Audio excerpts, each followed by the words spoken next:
Right. This should be working all nice and properly. Yep, this is in fact my face as well to absolutely zero viewers.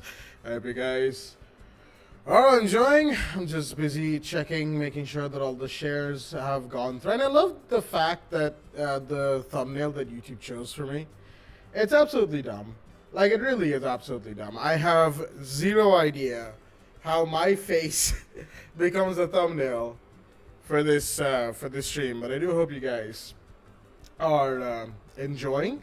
I hope the music is nice and audible, and I hope I'm nice and audible as well to anybody who's currently watching. Maybe somebody, I don't know. It's always a little nerve wracking starting a stream, right? And that could just be because I'm like very new to streaming right now. Um, and I probably will be still nervous about this for some time. So hopefully I can get past the whole thing of being stream nervous. Can I call it stream nervous? I'm not entirely sure. Let me just there we go. Send out all of the posts nice and easily. Hey, cool dude. Welcome to the stream. What's up? I know you can see my face. And don't mind my hair literally being the void. That's just how the lighting in this room works on the camera. It's not exactly the best camera in the world, right? So, it's just one of those things. How's your day going though? How are you? And just how's stuff? How's stuff for the time being? Hmm. Yes, Pink. Welcome to the stream. What is your comment? How about it then? An echo. Echoing, you say? Hold on. Potentially because. Okay. What about now? Is it still echoing now? This is the first time I'm using this webcam like in OBS itself, right? So I'm not entirely certain how things could go and how things couldn't. I know I look like a little low quality right now as well, because it's just this thing is a fisheye lens, right? So it captures the whole wall instead of just the green screen. So it can be a little weird. That's why I've had to like sort of zoom in, stretch out the screen a little bit. Is it still echoing though? Ah, there we go. Thank you. Thank you for that. So we're here today in this very, very different kind of stream that I don't normally do at all. Because I got this suggestion from Rats on Twitter. Shout out to Rats over there. Great guy, great player of Siege. To talk about how I sort of approach casting Rainbow Six Siege, right? How I cast the pro games and whatnot. And I kind of feel like that is a good idea. Not because of, not to like set any sort of examples. I don't really see myself as this big old caster who can like set a big example. But I just sort of want to talk about it because it's a very interesting thing to talk about in general, right? Casting in Rainbow Six. It's pretty interesting, excuse me, right there. Just casting itself, because it's more than what I feel like it's perceived to be. It's not just talking about the game and what's happening on the screen, of course. It's also entertaining the viewers. It's talking about the teams, the players, what you've seen them do, what's happened previously with that team, if they've gone up against X team before, or if they're going up against us for the first time, especially if it's a new team. It's pretty interesting to talk about new teams, which is why our region, the R6 APAC South Asia region, right? It's a very intriguing scene, even if it's like a newly recognized. It's not new at all. This scene's been here for a while now, right? Did I spell approach wrong in the description? Well, goddamn, I gotta go change that now. Where is it? Yeah, I definitely spelled that one wrong. Let me just sit here and fix that real quick. Pro streamer, everybody. Pro streamer. There we go. That it should be fixed now. So anyway, the whole point of what I was saying, right, is there are so many new teams in this region. It's changing constantly. It's a very dynamic scene here, where teams disband, they form, And there's player changes, there are changes to like behind the scenes stuff, and a lot of stuff goes down. A lot of it goes down without prior knowledge, I guess you could call it. And just overall, the South Asia scene is very interesting to keep your eye on.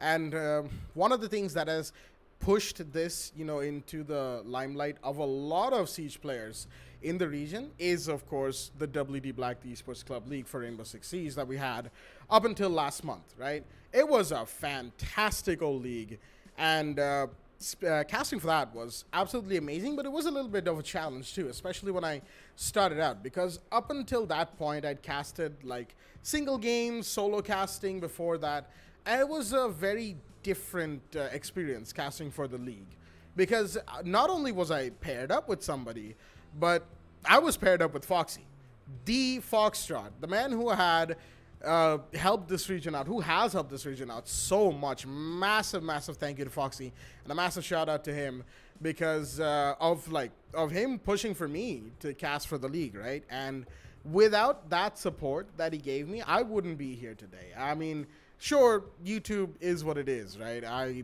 make videos on the odd occasion, I post them, you guys enjoy it, but casting in general has been something I've sort of looked to do for a long time now. Specifically speaking, for 2 years. I have been in and out of casting for like 2 years, and this is because of Aizen, Gigablitz, Soham Roy Chaudhary. I mean, you guys know him by a whole bunch of names. But yeah, it was because of him I first got into casting back in 2018. I really liked it. I really liked being able to use my voice to sort of talk about this game that I was so in love with, and to talk about it to people who enjoyed watching competitive R6 games. And sure, the scene back then was different to what it is now, and I totally agree with that. But the principles of casting remain the same, right? And overall, as a caster, you're not just talking to the audience. You're not just relaying, oh, hey, this player killed this player got the plant off, this player's going to be in a 1v4 clutch. Now, it's not just about that, right? It's also about being in the moment, being able to entertain your viewers, and being able to talk about not just what's happening in front of you. It's also about being able to talk about these teams, what you sort of feel about them without getting too personal. There's sort of like this fine line that you can take between being a good caster who makes some jokes, who does the entertainment bit of it, and being just, completely over the top. And it's up to you really how you want to be a caster. I personally rather stick to the guy who does what he does, makes some jokes, can be over the top a little bit. I sort of like to skirt the line a little, and just overall. So if I may now, we're going to go into a bit of a VOD, right? A VOD that I've picked out. It's a VOD that's actually kind of close to me, like close in here, because it was one of the best games I've casted in the entire time I've done R6 casting, right? And that is if I just change the scene, there we go. Nice green screen effect, by the way. Okay, first time. I'm sorry. I'm pretty sure there's some echo once again. Let me just fix that. There we go. Properties. And okay, there shouldn't be any echo. So this VOD, right? It is the WD Black, the Esports Club League Season 5 Division 1 Match Day 6. More specifically, if I can just find its beginning right here. Yep. This last game on Cafe Dostoevsky between TRA Valiants and Mercenaries. This was a big game, to say the least, right? The final game of the league, 5 months of Rainbow Six action, finishing up that day itself. It was huge. It was definitely a big game. More than that, it was between Mercenaries, who were the second place runner-up of the APAC majors, mini majors of South Asia back in August, and TNA Valiants, who had, at this point, come from Division 3, Division 2, Division 1, consecutive seasons, rising through the ranks, beating as many people as they can. They had their ups and downs, of course, but they had impressed me thoroughly, right? Very, very much. Like, they just a fantastic team overall, Valiants. And they came to fight against Mercenaries. They had gone maximum overtime against Union Gaming, the APAC reigning champions of South Asia, They had fought Monkas, they had fought all of the other Division 1 teams, and they had done a great job so far. Hey, Phoenix, welcome to the stream. How's it going, man? It's a little bit of a different stream, I know. My face is on full view for the entire internet to see. But, hey, I've got a face cam, I've got a green screen. Why, I might as well use it, am I right? I'm gonna stop you right there, Phoenix. There is no Gucci stuff. Stop. But yeah, coming back to the point, it's this game in general that I really enjoyed casting, just overall, because of those factors, right? Mercenaries, big team, big name, just in general, versus TRNA Valiants. They are, I mean, it was a game that I thought was wasn't going to be much. I definitely thought it would be a close game, right? I was thinking a 7-4, a 7-5 maybe, and a 7-5 is what happened, actually. Valiants, I believe, were the ones to win it out right at the end, and it was a big, big game, right? Yes, Phoenix, approach. Thank you for that. Like I said, if I make any mistakes, just point it out to me, please, because I am like, yeah, I am not. I'm very new to streaming. All right, just don't mind me. Anyway, so coming back to the point at hand, this game in general was a big game. Last game of the league, big casting moment. I know my hand's sort of disappearing right there. I like that effect on the screen. I just like how clear this cam is, honestly. I didn't think this cam would be that good, but it is. Anyway, come back to the point. This game, just fantastic game to cast, and overall, the way I approached it was taking into consideration what Valiants had done so far in the league, what they have what they had done before this game, the teams that they gone up against, all of the Division 1 teams, of course. You had Union Gaming, you had Monkas, you had Level Zero, I believe.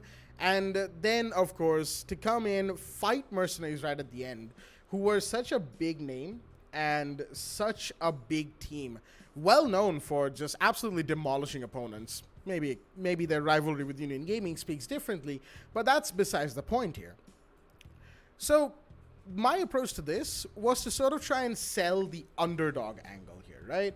It's sort of like, say, how Valiants versus Mercs, it was like Valiants stood less of a chance to win, even if they've come so far, but they definitely could. And dramatizing that was, you know, it's always harder than it sounds. You know, it always sounds like, oh, I'm saying these big words that make this game sound much, much bigger than what you would think initially. And sure, that goes into that definitely goes into part of it. But if you think I had any written notes, like notes written down on a copy, no, I did not. I don't even have a copy with me right now. I sort of go on what I know off the top of my head, what I discussed with Foxy in the pre-game, you know, when we're just chit-chatting about the matches that we have, sort of predictions and all that. And, oh yeah, Eisen, welcome to the stream. I actually didn't see you right there. But, and yes, I am an English student. I know. You don't get smart with me, all right? But yeah, the whole point here was that I go off the top of my head, and thankfully my memory can retain most of the things I need when I'm talking about this. And the way I approach the mid-game to end-game is I'm mostly talking about what's happening in the game itself and spinning it around in as many different ways as I can, along with, you know, bits and pieces of information about the consequences of this game, where both teams would be once they win or lose, and just overall what happens to the loser, to the winner. Like, for instance, if Mercenaries lost this game, which they did, they lost 2 spots in the league as far as I remember. I have to go back and check the table separately. SpongeBob Smarty Pants. Yes, Phoenix, thank you for your input.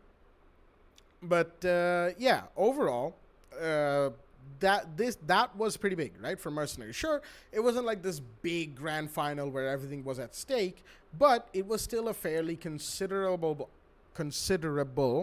amount to lose.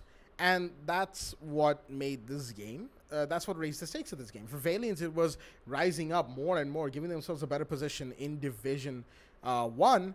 And for Mercenaries, it was the chance to lose out on being at the very top of Division One. That was something that was big. That is still big, you know. Even in the upcoming Pro League, probably I don't exactly know when it starts, but it's probably the next week that we'll get to see the qualifiers of the first season, right? But overall, oh yeah, speaking of the Pro League, registrations are still open. Links down in the description below. I hope it's visible for you guys. You guys can register solo teams if you want. It's all in there. And if I see any of you guys in the league itself, in the Pro League, you know, good luck to you. But yeah, coming back to the point at hand. For instance, like in the initial rounds, if we just take a quick listen here. Right now, it's all come down to this. Archangel, Sub-Zero, Sad Fruit, Poison, and Divjol from the side of Valiance, and MII7, Hasib, Maker, and Fatar, and of course Ninja Freak from the side of MRCZ. They are here, and they are here to fight on the map of Cafe Dostoevsky. That's what we're here to see, folks, and that is what we will see as round one. The round one on the defense from the side of Mercs is going to take place on a third floor bar and cocktail lounge. So overall, I think you can already tell some of the stuff I've already said here. This is why I love you, Eisen. This is why I like you. This is why you've been my best friend for how many years has it been now? 4 years? A little over 4? Yeah. Interesting. Anyway, that's a completely different topic. Anyway, overall, I think you can tell what I'm being caught off guard here. Rajesh Madhumal, yes, thank you, Phoenix. That is your other account, I know. But just coming back to the point at hand, I think you guys can already tell. I'm mostly focusing on how this is the last game of the league. It's a big fight between both teams. Both teams they're here. They're willing to give it their all. They've gone to third floor bar. I'm pretty sure you guys heard me say Ninja Freak because he was playing the Clash. I was about to bring some attention to that. And just in general, just how Cafe flows, the kind of reinforcements we're about to see. This type of stuff like that is what I generally like to talk about. Talking about the strats while they're being settled in, talking about the teams while, of course, they're settling in with their strats. Stuff like that is what I usually tend to focus on because stuff like that is what really sells the game to the viewers, in my opinion, of course. That's just my opinion about how casting is approached. And, of course, it can be different. It really depends on whatever your perspective is on what you should and shouldn't say, outside of what, of course, the people casting with you and all of the people in the back end, the admin team, want you to say and all that. After all, at the end of the day, a caster's job is to be as entertaining for the stream viewers as possible, while the admin team takes care of everything in the back end. So massive shout out to the admin team for the TC League. The 5 seasons of it were handled very, very well. Sedulous, Overseer, Lean Boy, very well done to these guys. They did a fantastic job, and hopefully they'll continue to do a fantastic job in the upcoming seasons of the Pro League. I am stuttering something massive today, aren't I? But yeah, like coming back to the point at hand, right? So a little bit farther into the round, like I start talking about what's happening in the round itself. Now, rounds 1, 2, 3, the early few rounds, I usually don't go too far into what's going on in the game. The first minute and a half, you're sort of free to talk about whatever you want. You're free to make jokes and all that. So I try to utilize that time as much as I can to get all of the joking, all of the fun bits of it through to like all of the fun bits of it through, so that I can focus entirely on what's happening in game and relay that as much as I can, as efficiently as I can. That's why sometimes I start speaking super quick. You know, it's like I hit like light speeds with the words. I've seen some of the stuff in live chat, and yeah, I know it's I don't really know how I managed to hit speeds like that with my words, but I am able to, and I try to use that as much as I can to my advantage, right? And so, like, right here. Come to expect this from Mercs, of course. Aggression all the way. And they're going to be bringing it in as a C4 comes in. The Maverick was just trying to breach the hatch, MI7. He wasn't even going to let him do that. Or if he even did it, do it explosively. That's what the bandit was here to show. He might go for a big jump out, but no, he's going to hear the rappel up to the roof. And that's going to dissuade him from going for it. As now, there may be a Hibana trying to breach into Piano, but there's MII7 already here on Piano. Bandit tricking it out. X-Kairos pellets have been denied. That leaves the Valiants with very few options on where to go. So, over here, right, just what I just said right there, the Maverick getting blown up with the C4. That was actually kind of funny. I was grinning when I was talking about MI7 throwing the C4. That's why I said it like Maverick just wanted to breach the hash MI7. You didn't have to. I wanted to follow up with like you didn't have to do him like that, but other thoughts took over, and I sort of came back to the game itself and the fact that Archangel went down right there. So that happened, of course, and then you have like Valiants already 2 men down, Mercenaries bringing in the aggression that we know from them. It was a fairly standard thing that we get to see. Okay, not fairly standard. I wouldn't exactly say fairly standard. That's not exactly the right word to say there. It was something that we get to see from Mercs quite a bit. They like to sort of push their enemies back as much as they can early. But if the enemies push back in, if they retaliate in proper order, then, the game gets a little bit closer overall. Valiants did that.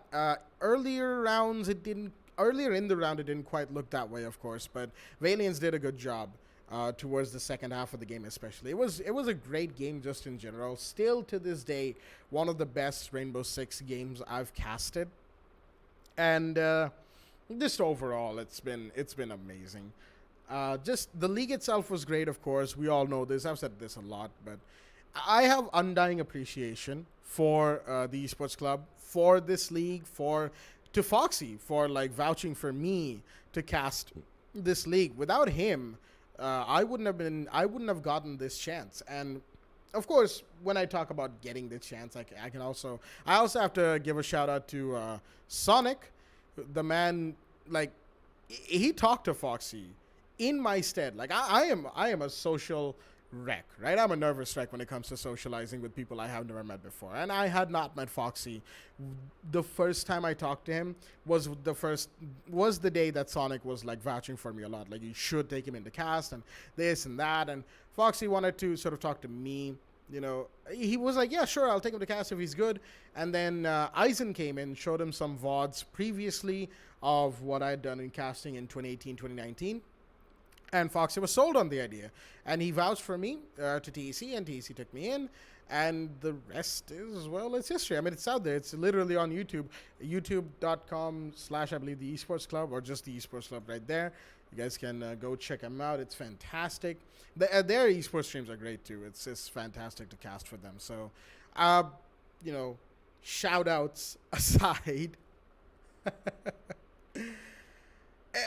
So, primarily the approach that I'm taking here is, again, you can see like I'm talking about the final league game, both of these teams, they have to play to win, to give themselves X spot, X reward.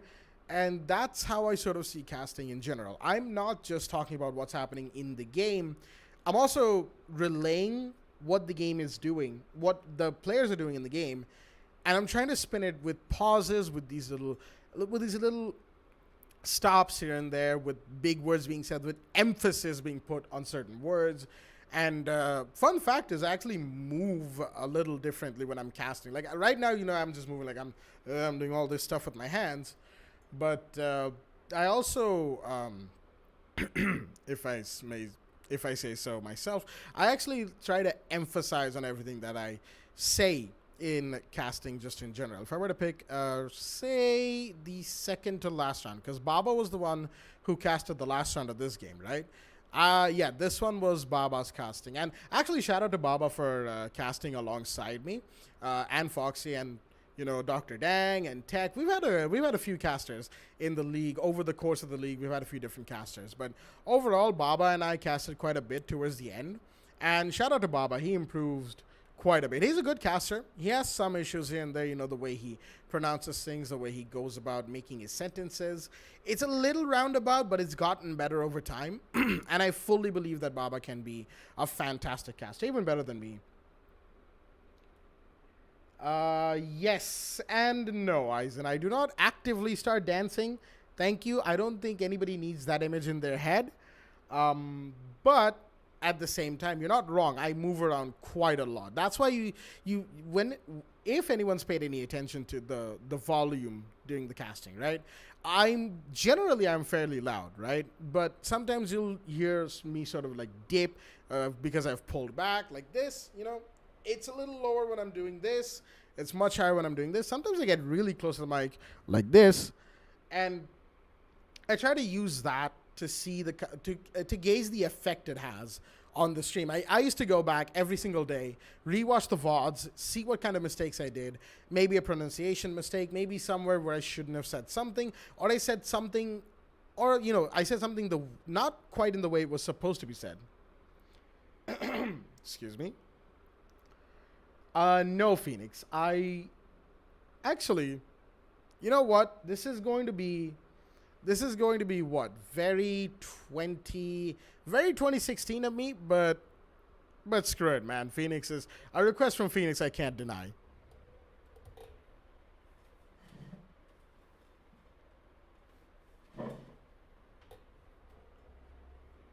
Thank you.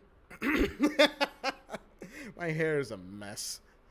It's a good thing. It's a good thing that the lighting in this room makes my hair a total void, because otherwise you guys would see it's a little messy back there. Anyway, yes, I actually did almost fall off my chair once while casting because of a fantastic shot. I don't remember specifically because I've seen so many good shots over the course of casting for Rainbow Six, but just in general, dude. Sometimes you get to see shots that are just that are more than what you can put into words, right? That are far more than what you can put into words, and that's sort of the whole thing. When it comes to casting Siege, it's a lot more than meets the eye, and it's a lot more than you can say with words interacting with the audience, right? There's a lot more that goes into it, and audio is actually pretty important right there. So one of the other things that I do while casting is I sort of focus on what I'm hearing. That's why, if say it's focusing on a Zofia trying to breach, say it's Clubhouse, and we have two teams playing, Zofia's coming through bedroom, but I hear the exothermic charge, Thermite's breaching charge, right, go off towards CCTV, I'll make a point to call it out, to sort of tell the viewers that, okay, action's going on over there as well while we're watching this happen here. So overall, it's definitely a lot more than you see, a lot more than you say of what you see. So audio is fairly important, although in some situations I understand that casting with audio isn't an option. Discord is just that way, and the way, the streaming has to be handled with assets and all of that stuff. I just use Streamlabs OBS with a couple of scenes and a little slide transition, right? That's all I have, and that's all I intend to use for the time being until I get to know streaming a little better. But for organizations like the Esports Club or any other esports organization out there, streaming with assets matters a lot, and those assets can sometimes get in the way of streaming with audio, especially online because of Discord, right? You can't have a lot of things with other things. If you're streaming directly from source, you have audio, but if you're streaming from desktop, you're probably not going to have audio. If you're streaming through a capture window of OBS, you're probably not going to have audio either of the game that you're trying to cast. So there's a lot of things that go into it. So sometimes casting without audio is a necessity and not really an option. And that is something that I actually haven't casted without audio. I've casted without audio a couple of times when Mr. Reborn was hosting, but other than that, I haven't had to cast without audio, which I'm very fortunate for, because some of the stuff that I get to say is because I have audio in my ears. But at the same time, maybe, I don't know if casting with audio will be the same with the Pro League coming up in October, because of the new different assets that are being utilized and the and the production stuff going on in the back end. Like, things are changing. I'm not exactly privy to a lot of that information, primarily because I sort of like to see it when it's done instead of when it's being made. So I don't ask around a whole lot. I think Foxy can vouch for me in that situation. Like, I sort of ask randomly on like a Tuesday night at 10 p.m. like, yo, how's the assets looking?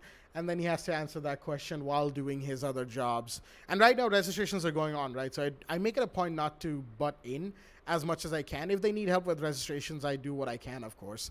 And that's why, I have the link in the description. I'll be telling you guys to go register if you guys want to, of course, solo registrations and whatnot. It's all there for the new Pro League, and it should be great. I mean, Ubisoft themselves posted about this Pro League on Facebook and Instagram today. So, it's a pretty big deal. It's a pretty big deal. It's definitely made me very happy to wake up and see that. Although, to be fair, I did wake up at 12. So, yeah. To be fair, I did wake up at 12 p.m. today. But that's besides the point. So, it's a fairly big deal. I don't wanna get too in your face with that. So I'm about to shut up right now. Thank you very much. But it is definitely something that I have loved working on, and I definitely would advise a lot of people to give it a shot, right? Just give it a shot. The league itself, even if you're a solo player, give it a shot. Get into a group of players. Who knows? You could find your team. You could legitimately find your team, and maybe one day you and said group of players who just happen to meet in the Pro League become South Asia's best team. I know that sounds very idealistic, but that is definitely something that could happen if you guys are willing to grind it out. Esports is a big grind, right? As a player, esports is a huge grind. Now, again, as a caster, I haven't gone through that specific grind myself. I don't know why I'm really holding this. I should probably drop it before I hurt myself. But I've heard from like players, some of my friends who have gotten into like esports, R6 esports specifically. It is a bit of a grind. It leaves you lacking for time in a lot of situations, and you have to sort of decide whether you want to do X or Y, to which one would give you time for scrims, for matches, and all that. There's a lot of consideration that goes into it, and you have to be very careful as an esports player with your team. Of course, you want to make your strats. You want to like set them in stone. You want to make sure that you know what you're doing in the team, whether you're a flex, whether you're fragger, a support, or somewhere in between all three. I mean, I know you can't exactly be an all-rounder in esports. That's I don't think there's an all-rounder in esports, is there? Like a flex fragger who can do support, or is that just flex in general? I'm a little unaware of flex itself. I usually just call it like support frag. I don't know if that's a good term, but overall, my terminology aside, yeah, like casting for R6 is a big deal for me, and it's one of the things that I love to do. So coming back to that point, let's take a look at this one, right? 6-4, Valiance and match point. They're one round away from winning. It's a 1v3 for Poison to try and pull off. And the diffuser is about to go down. Ninja Freak's the one with the diffuser, and they're all in sight. Poison doesn't even have a C4, right? So a lot of things are happening. A lot of moving parts are in play right now. So I'll just rewind a couple of seconds, and I'll just sort of let it play till the end of the round, right? Immediately, he will take down Archangel, as now Poison is still down below, and this time he has the C4 people. Dibjo's been down, and there's 20 seconds remaining. Oh, he did not need to pull the C4 out that early. That's gonna give him, unfortunately, no utility to work the post plant, and now he's gonna have to try and deny it. Ninja Freak's in. He's gonna have to go for it if they want to save on time, and he will on the table, as Poison's found one. Will he find the planter? Not yet. He has to swing around wide, and he will find Ninja Freak, but the diffuser has gone down. It's now a 1v1. Will he find this last man standing? It's all down to Hasib to hold on for the side of Mercenaries. Valiance, they want this win. You can feel it in the way it's being played, but the Maverick will be the one to connect the headshot, stopping Poison from getting the 1v3 in the post plant, as Mercenaries are not about to give up, ladies and gentlemen. They are here, and they are willing to fight as we are now on round. Okay, I'm gonna stop myself right there. I was going on for quite a bit about match point going to 6-5, but yeah, the point that I was talking about there, right, is one, the fact that it's a 1v3 clutch. You don't usually get to see 1v3 clutches that go all the way to the finish line, right? I mean, you do. Your 1v3 clutches aren't exactly the most uncommon to see completed, but at the same time, it's also something that you love to see in general, because one player against three, they're all looking for the kills. The diffuser cycles going off. You have to counter diffuse. There's a lot of moving parts in that, especially in a situation where it's 6-4. That one round is your team's winning round. You're the man in the 1v3. It's a lot of pressure. And kudos to Mute right there. I believe that was Poison who tried to make it happen for his team. Unfortunately, wasn't able to. But to cast in that situation is sort of putting pressure on oneself as well, because you're looking at it to try and opened up a new tab right there. You're looking at it to try and make sure that you relay the information properly without letting yourself get without letting your emotions get ahead of yourself, right? You want to make sure that you say what's happening, but you dramatize it just enough so that the viewers are hooked as well. It's not just the gameplay. The gameplay is, of course, what's mainly speaking here, but it also has to be the caster. It's the caster's responsibility, if I may, to make sure that the viewers not only know what's going on, but are invested in what's going on. There's definitely, a type of viewer out there, a type of esports viewer who just mutes the casting, right? And I don't blame you. Back when I first got into R6 Esports, not as a caster, but as a viewer, initially I muted casting in general because I sort of just wanted to see the game. I wanted to learn, and I didn't want to have people talking in my ear. I sort of get that.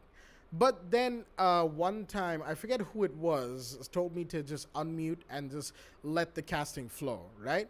And ever since that particular match I saw, I don't remember which match it was. It was way back in late 2017. And speaking of late 2017, that's around the time when I realized that I might be able to get into casting as well. Because I really just... what happened was it was Invitational 17. We were watching the quarters, I believe it was. It was, late night here in India. We're just sitting here watching some games, not even playing. Everyone's got like some sort of biscuits, some food, where it's late night, everybody's enjoying themselves. And I sort of had the idea to mute the casting on my end.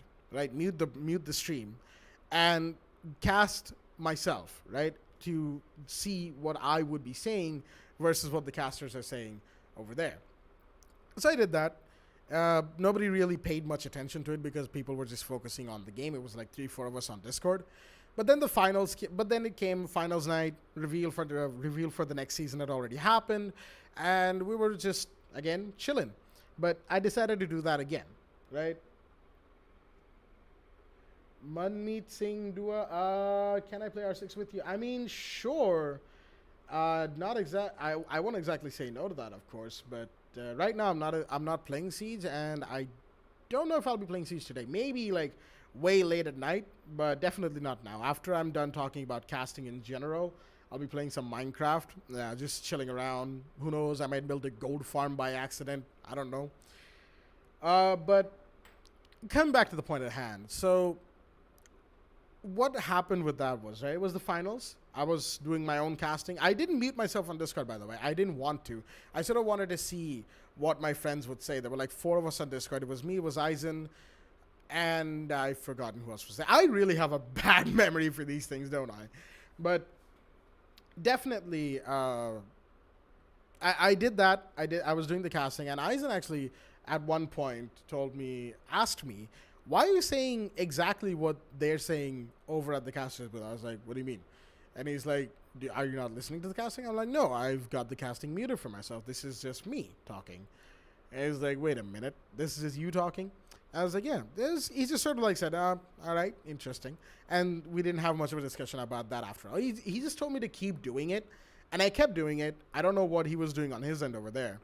But come 2018, January 2018, R6 Esports has a few tournaments happening in our city, and Eisen basically vouched for me to the people who were organizing the tournament of Siege to say that, hey, if you want a caster, I know somebody right here. And I was like completely fresh off the boat there. So I was super nervous. But doing it back then was an experience that has allowed me, I still sort of bank on what I know from back then. And definitely the basics of casting never change. You're here to entertain the viewers and make sure that they not only know what's going on, but they're invested in the game, even if it's not their supporting team, like the team that they're supporting, right? Even if it's not the team that they support, even if it's not the team that they're rooting for, even if it's two completely unrelated teams, it is a caster's responsibility. A caster's responsibility to make sure that the viewers are invested in the game. And you can do that in a million ways. You can be very cutthroat to the point. I wouldn't really advise that because that really doesn't add any color to the stream. You're just saying what's happening. If anything, it adds a bit of noise, like unwanted noise. That's just my opinion, of course. You can be entertaining. You can make jokes. And I definitely advise making jokes, having fun with your co-caster, or even if you're alone, saying different things, not just about the game, outside the game, your experiences in the game, upcoming patches, news discussions, stuff like that. Bring as much of that into the game, into the stream, without deviating from what's actually happening. So that's why I do like that structure that I talked about, right?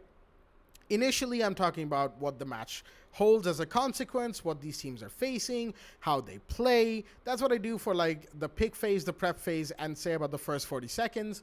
Unless, of course, it's a rush. If it's a rush, then I have to switch to the in-game very quickly. And then after those first 40 seconds to a minute, I talk about what's happening in the game specifically, and sprinkle in like, okay, they have to win this round, they're doing it this way, they could have done it this way, talking about a few what if scenarios, but then closing it out by saying, but that of course we'll never know if that even happens. And when it comes down to those when it comes down to those 1v3s, 2v5s, 2v4s, whatever, you're trying to dramatize it as much as you can, right, to make it seem like it's a big deal, right? This round, they have to win this round, otherwise they won't be able to come back from this, and stuff like that. You put your predictions in there. You put it's just a little bit of your opinions in there without getting too personal.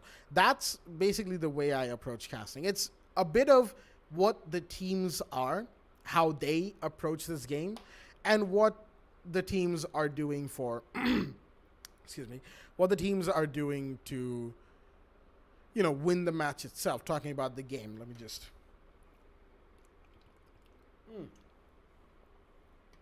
Yeah, bottle's about to run out. Goddamn. Hey, I didn't even notice. Sedless, welcome to stream. How you doing, man? How's registrations going along? But yeah, overall, it's a fantastic thing, casting in general. It's very interesting, very intriguing. And I know for a fact that, excuse me, at one point, Eisen was considering casting alongside me, right? When I was just in and out of casting, doing whatever local sport R6 tournaments were happening, he was considering being in there. He actually was back in 2018, but of course, as of recently, time constrictions, he has his own stuff to do, of course, that he has to focus on, and he doesn't have as much time as I do to dedicate to casting, right? Even if I am a currently enrolled college student, I have a ridiculous amount of time because my stream is just the weirdest batch that I've been a part of in terms of academics. But that's a whole different ball game. So, that's a discussion for another day. Music J, welcome to the stream. How's it going, man? Thinking in technical terms here, you seem to be a play-by-play caster, so how do you find words to describe whatever's happening in a crucial moment? I struggle with that a lot personally. That actually comes down to the vocabulary that you have, right? And vocabulary, of course, is a pretty big word in and of itself because different people have different vocabularies. They speak differently. To me, actually, the play-by-play that I go for, right, it's down to this idea that I have in my head that I have to relay what's going on screen, but I have to twist it a little bit. I have to put in a bit of my own personal spin.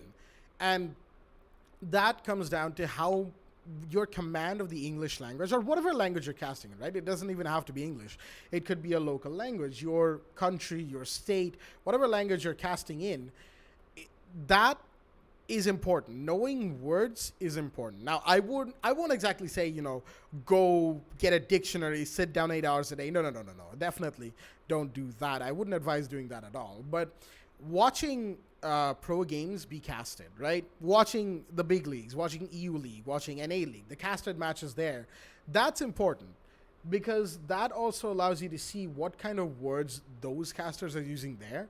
And those streams are, they get a good amount of viewers, right? So you can sort of correlate what they're saying, how they're doing it, to what kind of viewership they're getting. And this is where watching esports is, the esports that you're casting for especially, is pretty important if you ask me.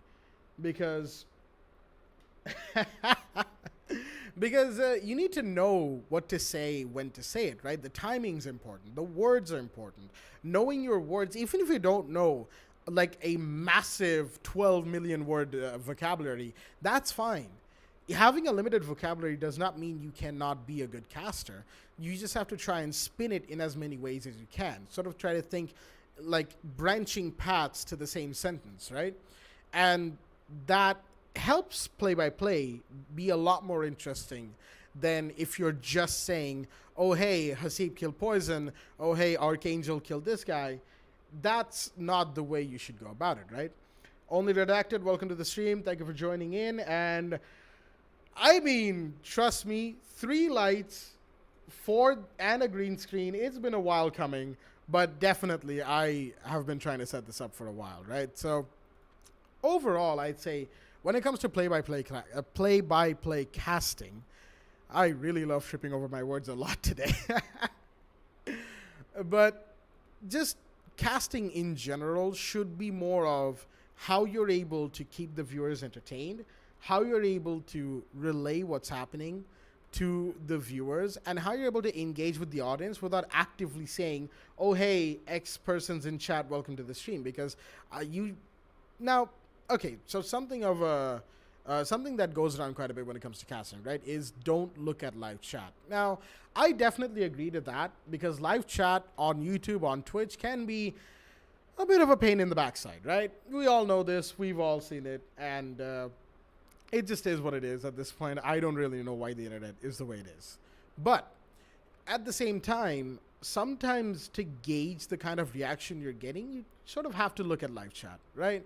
And you sort of have to see what they're saying about you specifically, about the casters, right? Sometimes they might not know your name and they might say, okay, caster is saying this, or caster, don't say this, don't do this. But at the same time, if you're having fun saying what you're saying and you feel confident in it, then keep going with it for a bit. If the person's casting with you say, okay, maybe try it this way or try it that way, try to take their advice and try, doing it that way, doing it a different way, because there's many ways to approach casting. You can be the super analytical type of person who really goes in depth with what the teams can do, what they can and can't, and at the same time, you can be the play-by-play caster like me, and dramatize each round as it goes along, and then you can try to just be super fast, or you can be super emphatic about what's happening. And I'm holding this again, but yeah, it's definitely something that I would advise casters to sort of keep an eye on, to make their approach in a way that is fun for them at the same time as it's fun for the viewers. Because if you're not having fun doing something that you think you like doing, then it's probably not all that worth it. And it's a bit of a harsh statement, but at the end of the day, I would definitely say that if you're having fun casting, keep doing it. No matter what, keep doing it.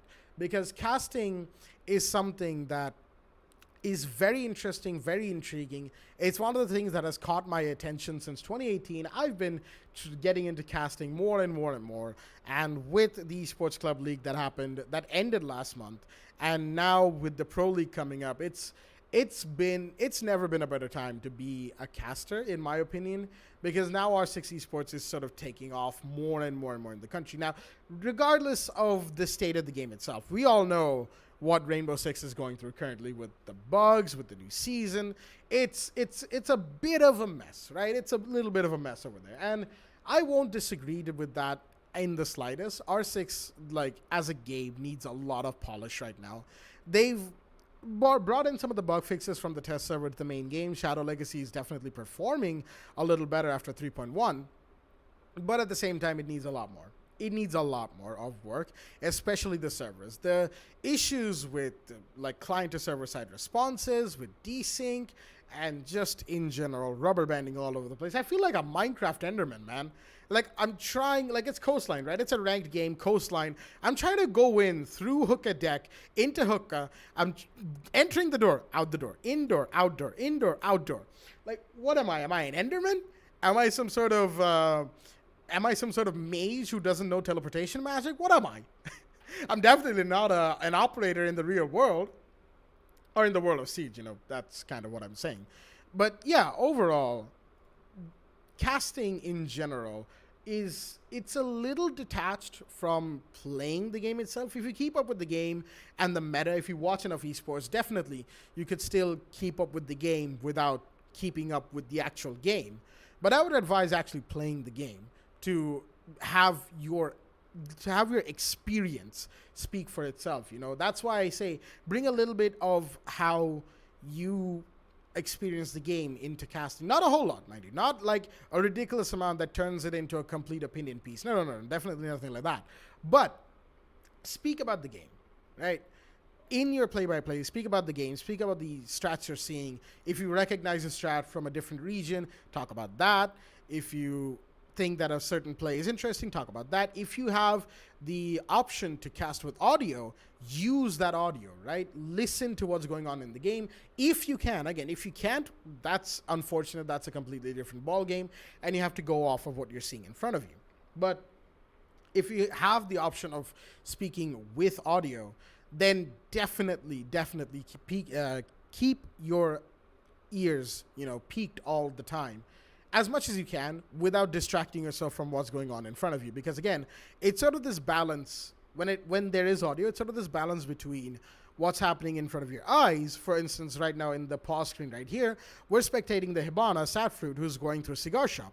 But at the same time, there could be an audio cue somewhere else. As you can see, MI7 has just killed Sub-Zero, right? So I sort of have to talk about that it's the MP5K that went off, so that's mute somewhere else in the map, excuse me, right there. So having that kind of an option definitely works, but if you don't have that option, then it's just the kill feed and the change in the UI, and that's where this kind of UI definitely works. I like Shadow Legacy's UI more, obviously that goes without saying, but this UI that we've had in Steel Wave definitely is very good for people who rely on information on screen and maybe don't have the option to cast with audio, right? So I don't exactly know who's casting in this round. Who's casting in this round? Sub-Zero confirms on... Okay, it's me. What is this? Do you think a duo of color plus play-by-play caster is necessary for any official match, or is one sufficient? Well, I would say that play-by-play is definitely what takes precedence, right? Just in general, it takes precedence over everything else. You want to make sure that the audience is engaged, but adding a little bit of color doesn't hurt, not in the slightest. I'd say it's definitely necessary in small doses, right? You don't want to get too colorful, distract the viewers from the game itself, no. But you don't want to be completely to the point all the time, because then the casting could get a little boring. Even if it's an official match, right? At the end of the day, as a caster, if you're able to entertain your viewers by being colorful, then be colorful. By all means, be colorful. And if you feel like you're entertaining your viewers by being strict play-by-play, you know, a little bit of word twisting here and there, then go for it. I would definitely encourage that as well, because casting can be approached in many ways, right? And the more ways you approach casting in, the more ways you can engage with the audience without having to talk about live chat itself. And the more you avoid actually talking about live chat, the better. That is just something that goes without saying. Like, never, ever talk about live chat. I made that mistake before myself in the early days of casting, and I know for a fact that you shouldn't do it, especially after watching esports quite rigorously throughout 2019, right? I made it a point to see what international casters were doing, what the big league casters were doing. You know, Intera Kicks, all of them out there, fantastic casters out there, man. I swear. Like, I'm not up to their level, not in the slightest, but who knows, someday. Someday. Who knows, Invitational 2023? That's a long ways away. That definitely could happen. But jokes aside, as a caster, just in general, to be as precise, but a little bit of color, right? You can be as precise as you want, but putting in a little bit of color is definitely something I would encourage, because you want your viewers to be entertained. You want your viewers to have this connection to the game, and that connection is the caster, right? Knowledge of the game is one thing in general, right? Knowledge of the game is one thing in general, but casting itself is pretty important to keep viewers entertained and engaged, especially in the downtimes, you know, mid-round downtimes where both teams are sort of getting into position for the late round execute, or, you know, in prep phase where it's the same strat that's being repeated. Say the defensive team lost, right? They're using the same strat, they're implementing some changes in there. You can talk about the changes that are happening while also sort of talking about the team itself, the strat itself, or the map, you know, if it's a defender-sided map, if it's an attacker-sided map, what the advantages, disadvantages are. And that sort of shows off your knowledge of the game. So say somebody in chat is, not chat, but just in general, if there's an opinion saying that, oh, X caster doesn't know the game, they're just saying what they want to say, you know, saying what you know about the game, about those strats, sort of helps that as well. It helps engage with your audience, because now the audience knows about the strat, at least has a bit of knowledge, the same amount of knowledge that you do. And I know I look very yellow right now. That's because of the lights, the lighting outside. It's quite cloudy. And even with these three lights, sometimes it can get a little yellow. So, yeah. I mean, it is what it is at the end of the day. Am I right? Hey, Echo is being banned from competitive stage. What is this? I'm reading about the drone bug. Okay, yeah. So, Echo. Interesting topic, isn't it?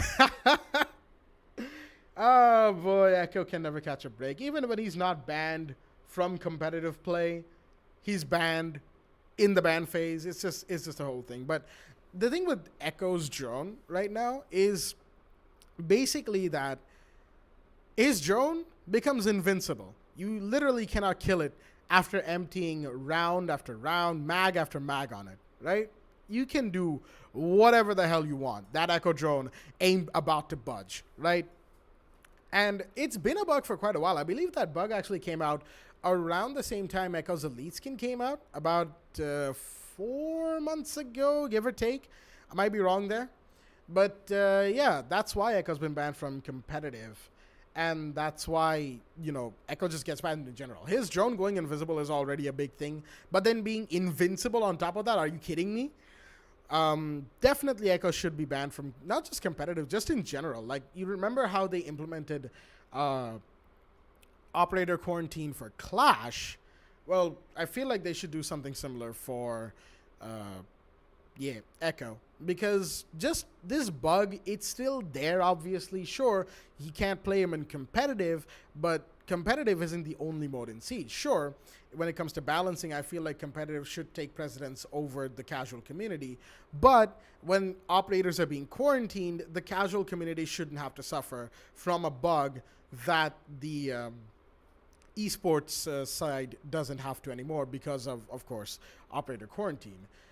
So overall, Echo, yeah, they need to fix him. They need to fix him ASAP, because he's a pretty fun operator to play around with. And he has a couple of counters here and there, IQ being one of them, of course, the big counter right there.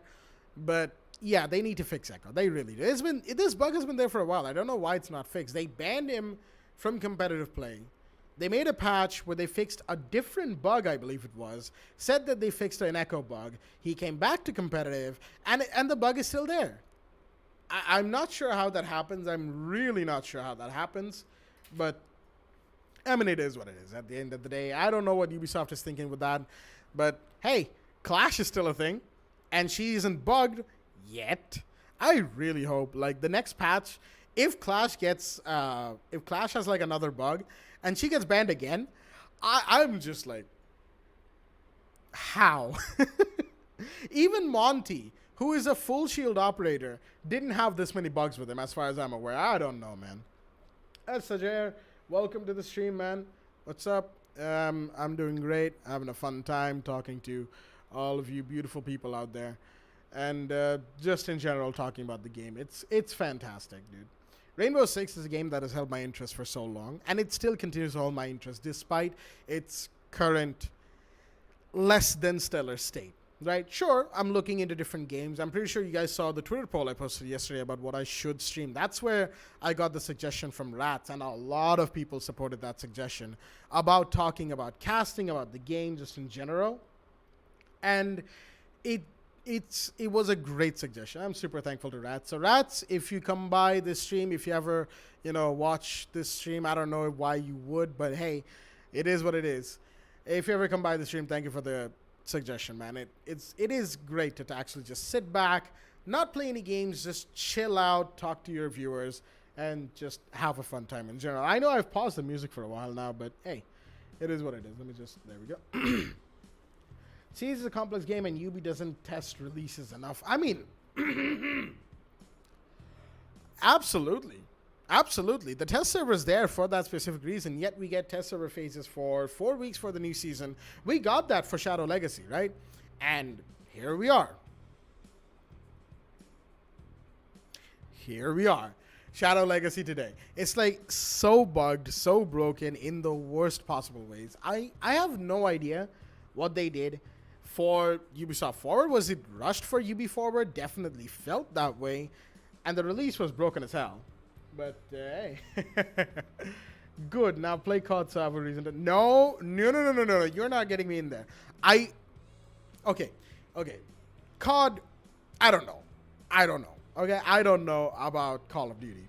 I could try Warzone. I played Warzone quite a bit when it came out. And I could definitely try it again for like a video or a stream if you guys are willing.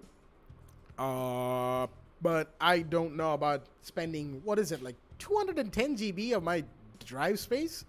Man, that's so many single player games that I haven't gotten the chance to actually complete yet that I would have to remove for that. Now, I'm probably not going to do that anytime soon. I might do some Warzone maybe next week, or I don't know, somewhere in October, November maybe. But definitely not anytime soon, because that's a lot of single player games that I would miss out on otherwise. Thank you very much. Him leaving Sadford. Oh boy.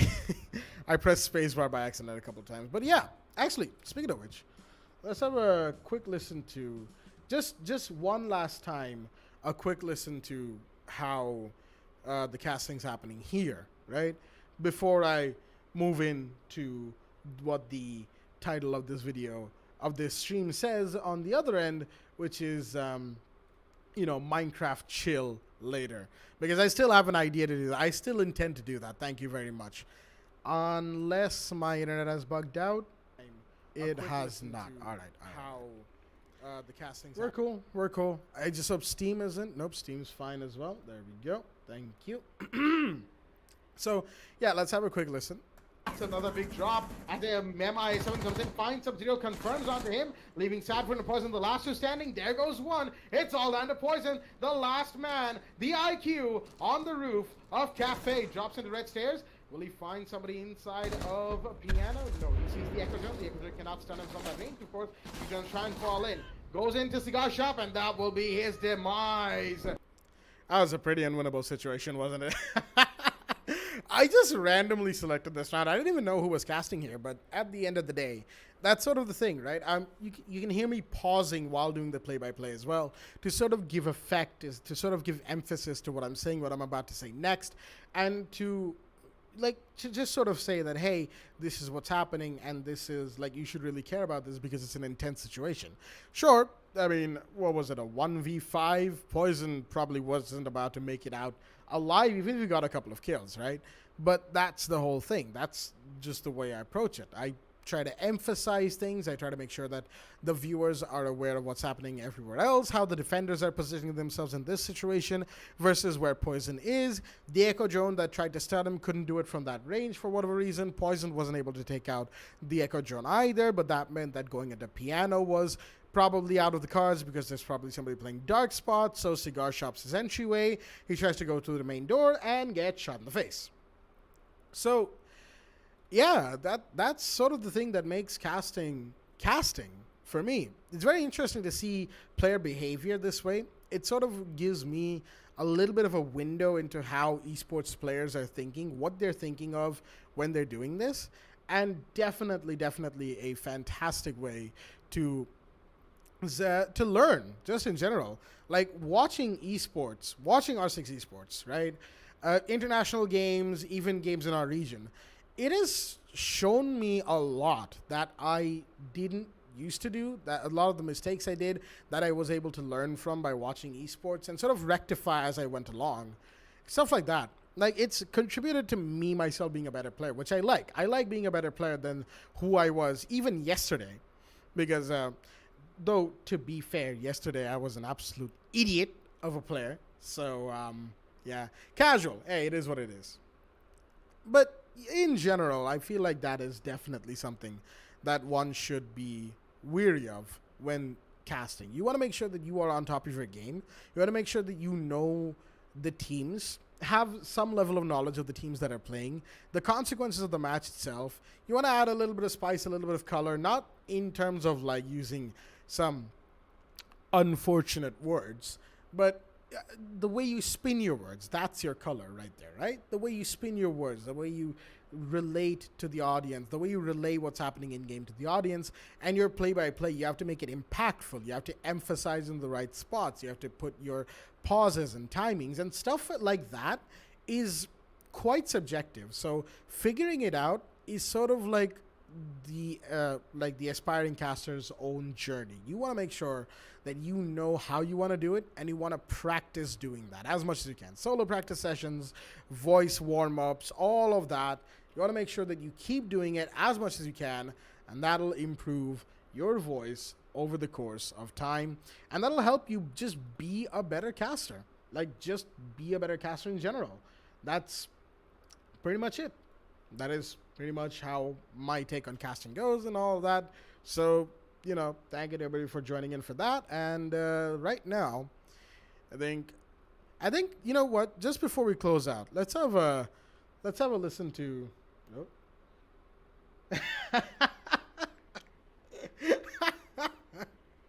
Yes, Phoenix, I remember that as well. I don't have that clip anymore because it was part of the last video I did. I kind of removed it because it didn't fit anywhere. I regret that. But yeah, I did definitely. It wasn't a 360, mind. It was a 180. But I did 180 headshot you while you were trying to come in to help me in Theme Park right after potatoing on a Legion. So, hey, I mean, it is what it is. Am I right?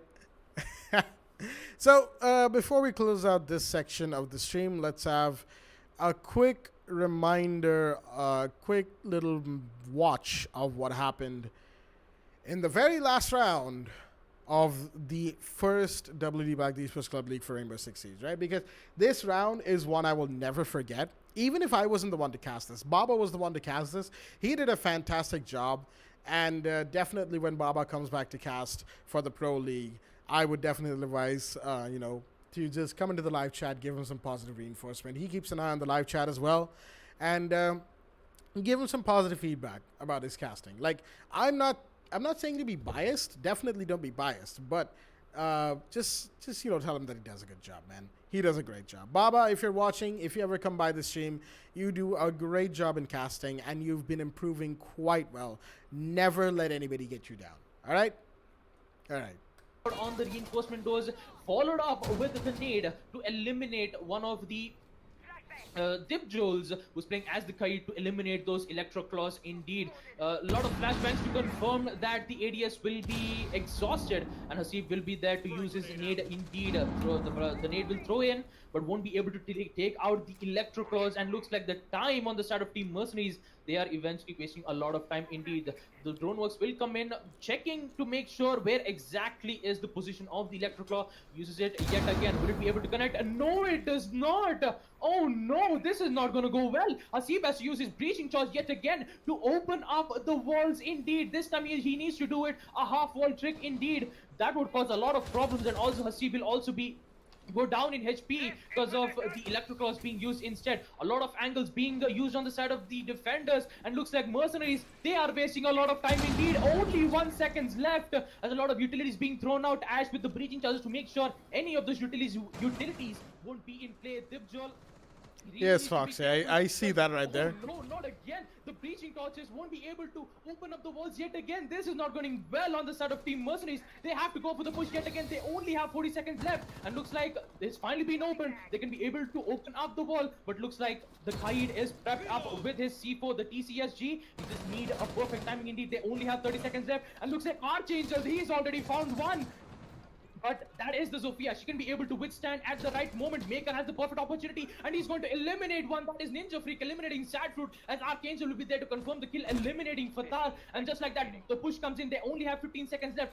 They have absolutely no idea on what to execute. Sub-Zero needs to be careful as Ninja Freak goes for the plant. Up by 7, they don't know the Yokai drone is in effect. They only have 5 seconds. Plant, Ninja Freak, plant. As another Yokai drone, they need the perfect timing. They're gonna dominate Valiant. So some important plays, and just like that, Yokai drone will give the clearance on the side of Tyranid Valiants. What a play indeed.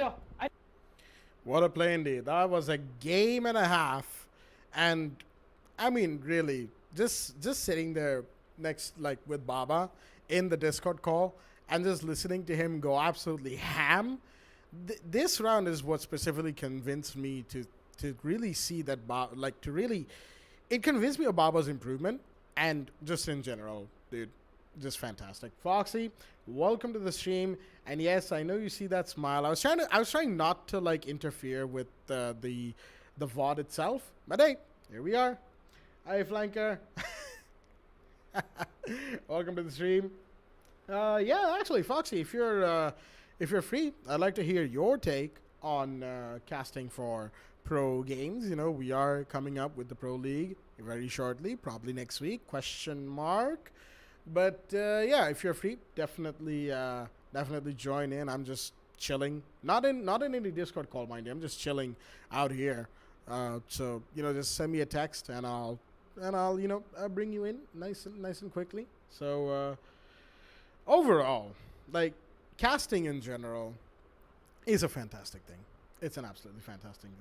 Got a copyright. I mean, hey, it's not like you get to take the stream down, sure, do it, whatever. I don't care. It's not like I get that many viewers anyway. But for real though, if you are up for it, I'm here. If you want to give your take on pro casting, unless you're busy with like registrations, then it's fine. You're setting up the pro stream right now. Oh, definitely. Then do that. I definitely want to see what's up. But I'm going to be seeing that later. Probably, I don't know, tonight, tomorrow, sometime. I don't know.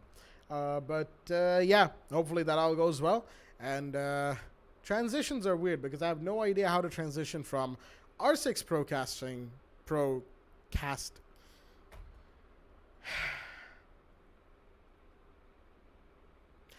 I have no idea how to transition from R6 Procasting to Minecraft, but hey, just gonna start the game. And I think there's a new version out, right? Yep, 116.3, so let's go. Oh, wait. You know, I'm an absolute idiot. I should have gone for Optifine 116.3, but hey. Whoa, I can see that lag. Yes, English is indeed hard.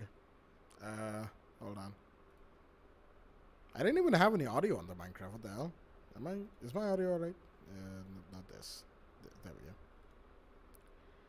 You can transition quite easily. I mean, kind of, but at the same time.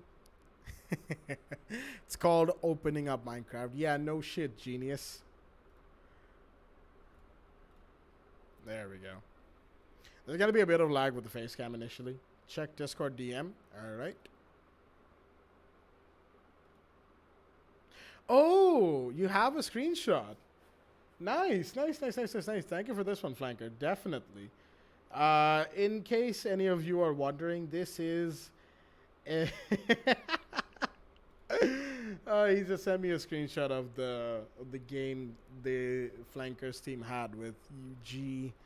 Pretty much everybody knows about it. It's not a VOD, so I can't exactly bring it up and talk about it and how I would have casted it, or even give like a demo casting. But in general, it was probably a great game.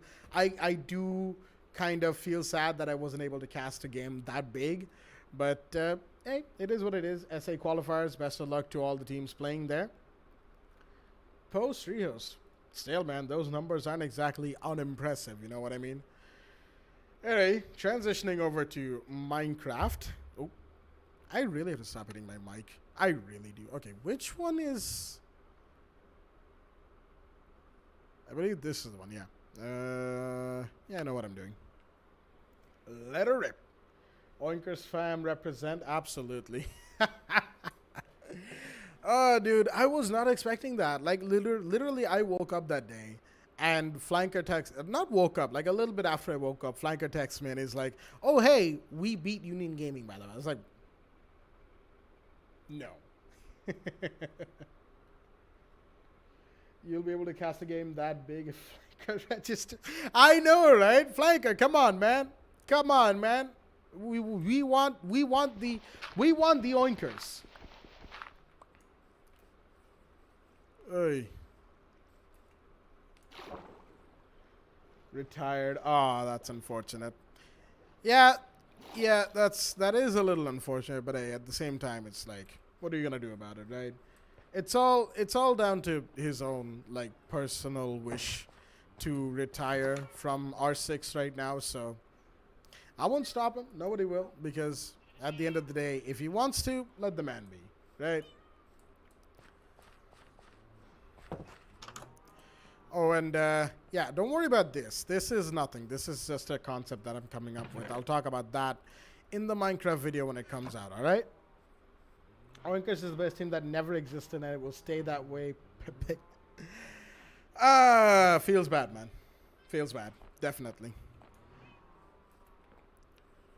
Right, so let me just come down here and emerald chest. There we go. Put this in here. So, oh, actually, I can't because I have glass for days.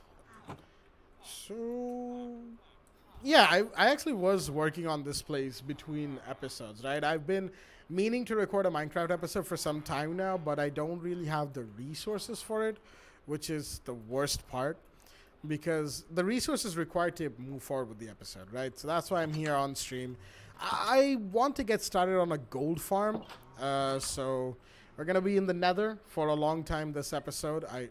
I keep forgetting that my bed's not here, that it's still down there, and I need a couple of chests before we do anything, right? So let me go down, and there we go. Yeet.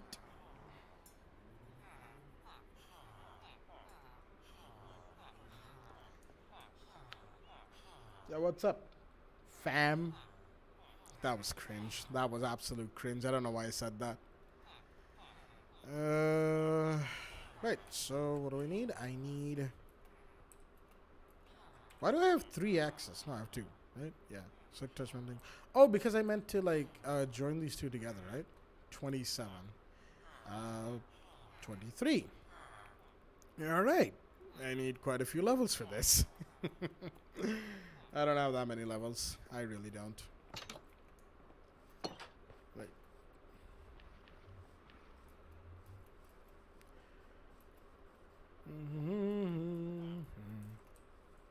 Alright, he's still in there. I think. You still in here? Yep, he's still in here. Hi.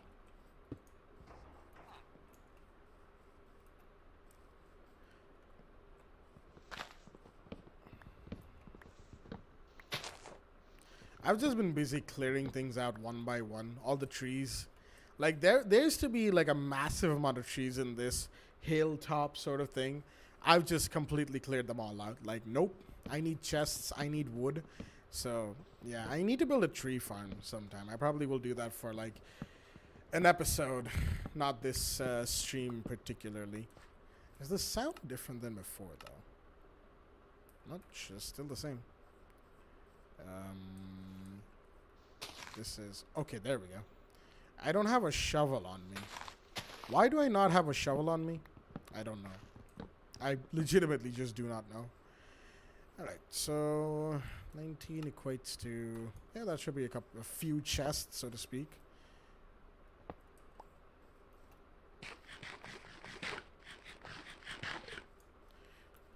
Okay, things definitely sound a little different. Might have to go into my audio settings later on for the headphones.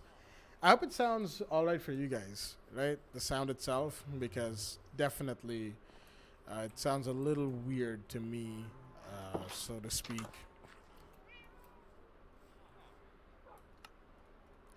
Nine chests. I don't think I need 9 whole ass chests, right? So I'm gonna leave a couple in here. I'll take 4 with me, and I need to set them up in the nether. So let's get a bit of carpet while we're at it.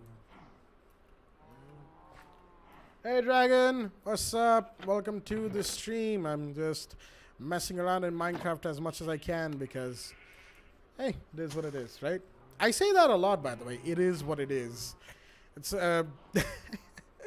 people are gonna confuse me with fucking Mutahar from Some Ordinary Gamers because of that, but just in general. According to Donovan, I have a voice similar to Notch. I don't know about that one, my dude. I really don't know about that one. Similar to Notch? Nah, can't be. Alright, so we are currently in a basalt delta. That is, yeah, that's where we've established ourselves to be. We need to be in a nether waste biome. So if I remember correctly, it's actually this way. So let's go. We're gonna keep tracking along, cause why not? Yep. Shiny nose, yeah, that's a little bit of sweat. Don't mind me, right? I sweat a lot. Even in the AC, I sweat like a madman. So yeah.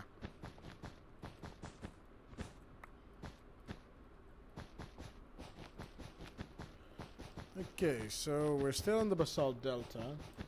Legend says Kolkata airport is getting solar cells because of how shiny. Okay. Is my nose about to become a meme? Is it? Because I support that. And I'm out of carpets. I'm not out of the basalt delta, but I'm out of carpets. Ain't that fantastic? I should probably set up some. Yep. And take the lantern. There we go. Some sort of lantern paths. I don't know. I might do this more often though. Face cam streams. I feel like that's a okay idea. Sweat is just euphemism for.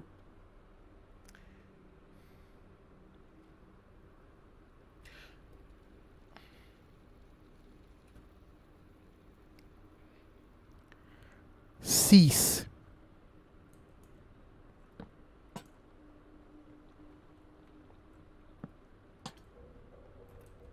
I need more carpets, goddamn. How do you always... hold on. So there's a couple of things here. How do you always go in a weird direction that fast every time? Dude, if you're saying that to Flanker, I have the same question. How do you manage that every single time, my dude?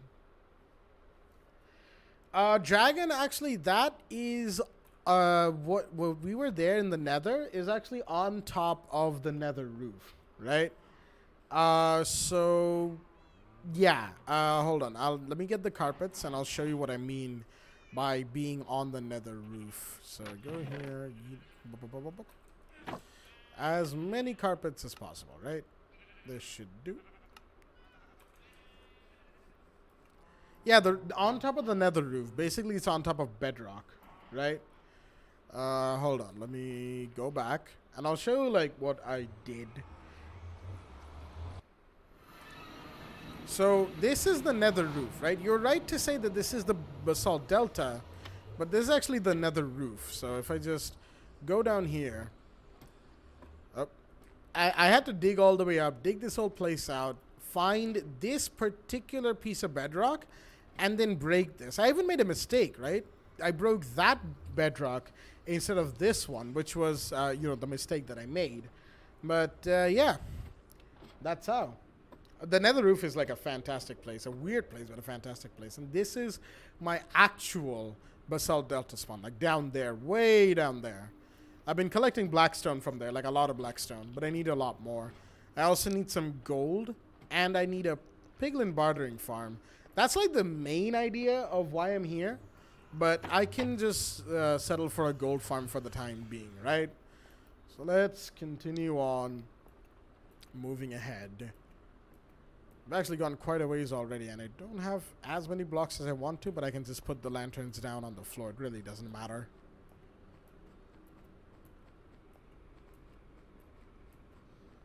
It is actually fun to try and break the nether roof when it works, right? It can be super frustrating. Just a warning straight out the bat. It can be super frustrating to try and break the nether roof, like the bedrock up here, because it's a very, like, it's not finicky, it's just, it's very, like, it can work, it won't work, will it not work? It's really just a weird system. Just putting down carpets on the roof of the nether. I can see, like, I hope it's bright enough on stream for you guys, because it's very dark on my monitor right now. Plays Minecraft at 144 FPS. Questions life. Hey, anybody remember the exact date of the RTX 3070 coming out? I kind of forgot. I actually did. Because I feel like there's an announcement coming as well for like other cards, TI, super versions and whatnot. I feel like that's a thing that NVIDIA's about to do in lieu of competition coming their way. Am I in the Nether Wastes? Yes, here we are, the Nether Wastes, baby. I'm not talking about myself, you dumb.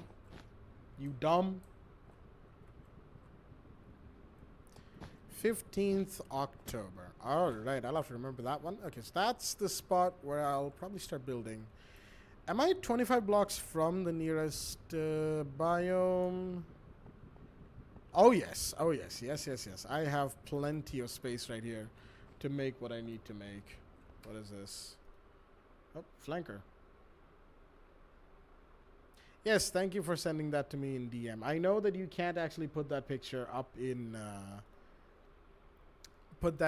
on stream, but yes. That's how we know when the 3070 is. Haha. Eisen, all I have to say to that is, shut. I like doing this a lot better, like just going up nice and close, up to the mic. I know it's a little uncomfortable for people who are with me in VC. Not in VC right now, but like just in VC when I'm playing and I do this stuff. But if you guys have seen the clip I put out on Twitter a couple days ago, it's very fun for video making. Turns me deaf, but very fun. So now what I need is a boatload of magma. Magma blocks, specifically. I should have put the chests down before I actually came back. What am I forget things so much. It's not even funny that I forget to do things while I'm doing things.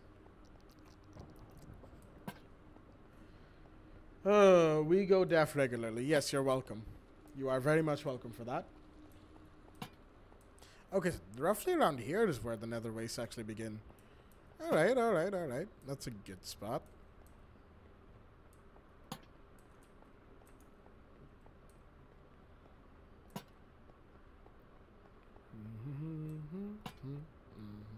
And I like how the nether roof is like such a big hub for mushrooms. Like brown mushrooms, of course. But it's such a big spot where you can get these mushrooms like just any amount you want. The game's just like, yeah, sure, take it. Take my mushrooms. Have at it. I meant to put mending on this thing. I haven't done that yet. But I'll do that later. Pickaxe. Get the silk touch one. I don't have efficiency on it. Wait, what? Yeah, this is the one. There we go. Hey, Baba is here. Hey, Baba, welcome to the stream. What's up? How you doing? Noise webcam. Yes, thank you indeed. This thing it's like it's worse than I want it to be, but better than I thought it would be at the same time. It's weird. Just everyday things. Yep, definitely just everyday things when you're in VC with us. It's like we were just like chaotic neutral most of the time. And it's a riot playing with us, that's for sure. I think you know Flanker. You've played with us a couple of times.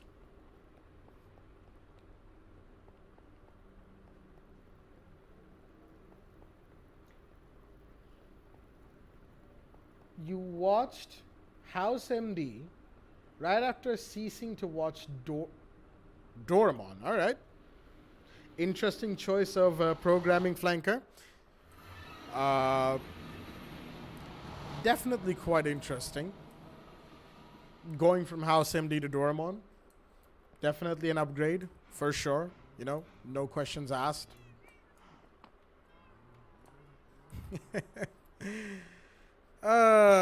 Is Kochikame still on the air? Like, is it being rerun or something? I don't know. Because I don't think it is.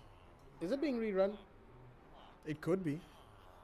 I mean, if it was, I'd probably go back to watching TV. If it's not online, then, you know. If it were online, then goddamn. Kochikame ended. That's why I had to settle with Shin Chat and Doraemon. Ah, big F's, dude. Big F. Big F for Flanker in the chat, everybody. Alright, yeah, I actually remembered. And he's still not selling efficiency. I've had this guy changing, like, from unemployed to librarian, back and forth, back and forth, back and forth, back and forth. And he just refuses to do what I want him to do. Like, why? My dude. Starting to get a little warm in here. Could use some more librarians, though, while we're still here. Stay connected to this. We should have Kochikame viewer parties. Yes, dude. That would be huge. Okay, I have this guy who... That is very interesting. Is a cartography table not a villager job? It should be, right? Yeah, there we go. I was kind of a little confused there. But right now I need to change this out. And there, and there. There we go. Put this back. And I just need I need 2 cards, right? Yeah, 2 cards. Let me just make sure the line's all connected up because I wanna make a mistake here. I've made several mistakes while doing the villager thing, the villager conversion thing, so I don't want to make any mistakes here. I have a couple of golden apples, perfect. Gotta just love villager conversion, man. Like, just absolutely enjoy doing it. Just look at that. I can just send them through and come down here. Come on. There we go. And do I have any... Oh no. Do I have any potions in here? Okay, I have 2. Perfect.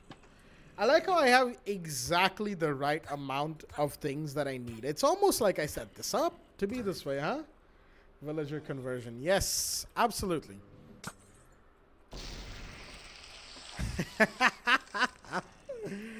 Exposed. Flanker with the hardcore journalism out here. The savior of Indian journalism. Question mark. Okay, that's maybe a bit much, but still.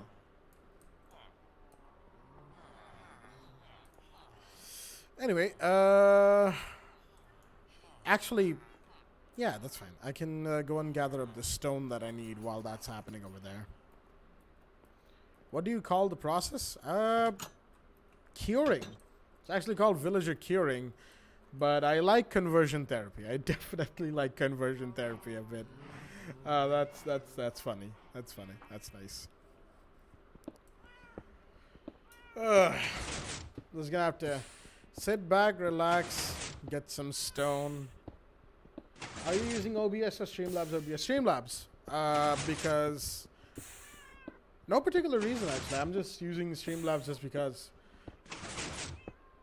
the joke is darker than. Ouch! Ouch! That hurts. That definitely hurts. Although to be fair, no, there's no being fair here. This joke is just dark. That joke was just super dark. There's no saving that one. I'm out of water. I mean, I can pile through for a while. No problems whatsoever. Cut out the right part by using Alt and cut off like this? Oh, the CPU, right? Yeah, I probably could do that with Streamlabs as well. Again, like I've said many times throughout this stream and all of my other streams and whatnot, I am very new to streaming. Like, just super new to streaming, dude. So, some things I might do, I might not do. Anyway, Betty, hey! Betty, welcome to the stream, man. How's it going? How's your day been? I know I'm not in Discord right now. That's because I'm doing this. And I actually talked about casting R6 a little while ago, if you want to go check that out as well. So, yeah, fun times. Okay, I think I need these. You called it CPU. Yes, I did. I know. I know I called it CPU, and I regretted it the instant I said it. But then I was like, I don't really care.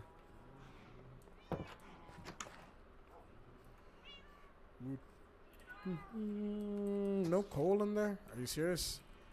Oh boy. There's some in here though. That's good. And some in here. Perfect. Let me just go in. Give the villager its freedom. Freebrums.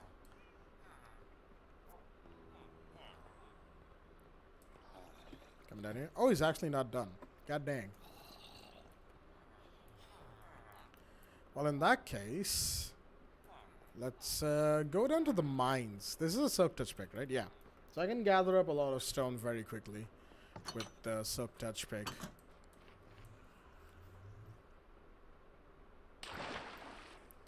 That will never not be scary. And yes, I have just been going at it over here to get stone, alright? Like, I've even just avoided the andesite and just piled through into the back for stone.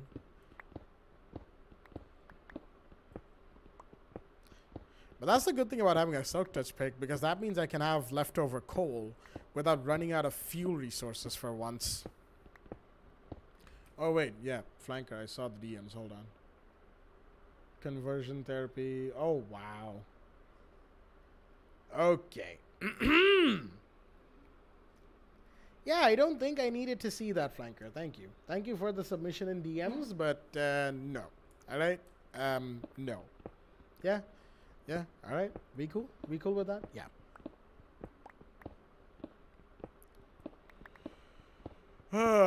It's stuff like this you do on stream that just can't be put into like a video. I've been spending a lot of time outside of like just not playing Minecraft recently, by the way. I've been playing a lot of Hitman. And fun fact is I actually cleared one of the levels with just newspapers. Eisen was there. We were live on Discord on the call. And he saw me just whack everybody in the face with newspapers. It was great. Going on a computer, complex, dark, hideous dungeon, everybody. Yes. Yes, indeed. I do that. Anybody in Minecraft who's played for like more than a couple of hours, yeah, you get into this rabbit hole of villager curing. I mean, it's called villager curing, right? There's no connotations there. But yeah, you just get into this rabbit hole, you never come out.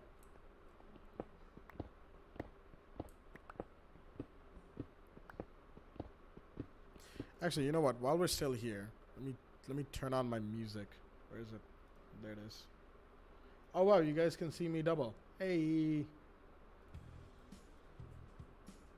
Amazing.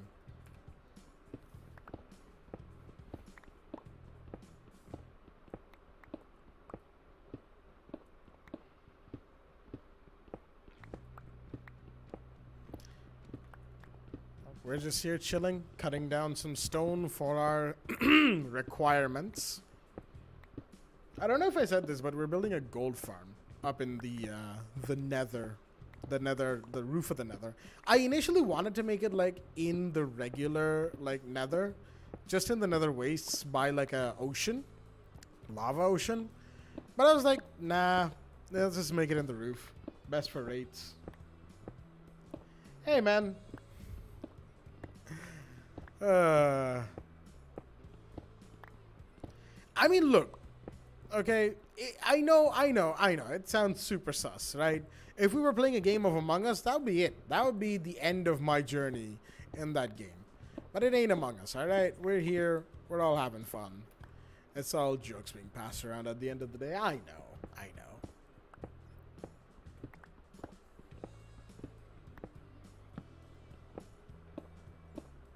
Speaking of which, Among Us, yeah, that's a game. It's a fucking fantastic game, is what it is. Social deduction, bring it on.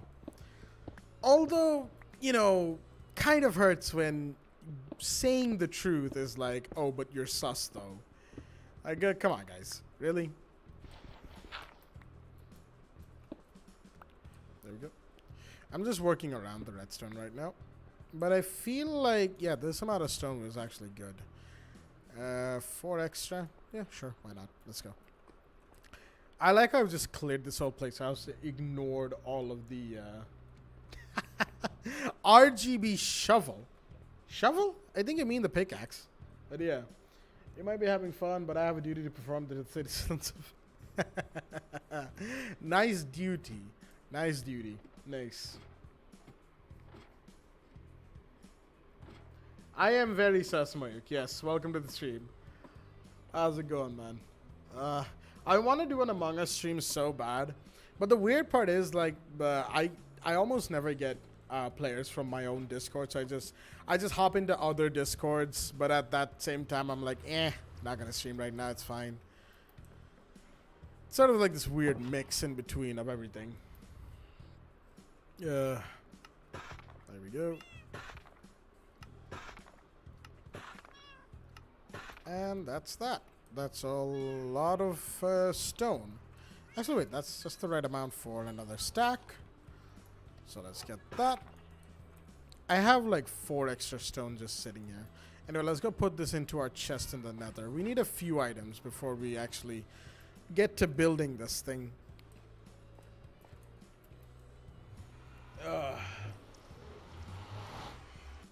Yep. Yeah, I know. I have plenty of cats.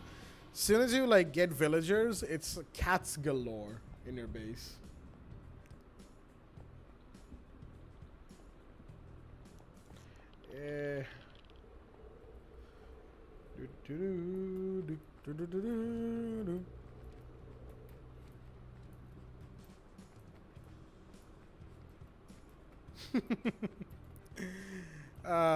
Lovely.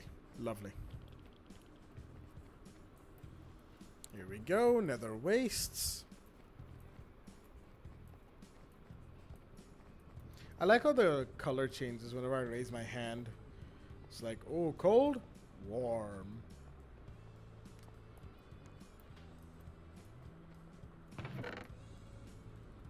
There we go. Stone has been deposited. Now for magma blocks.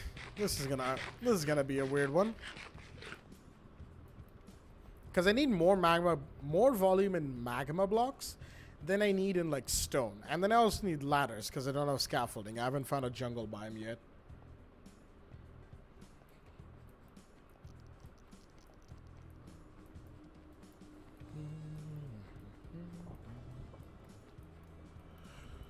Oh boy.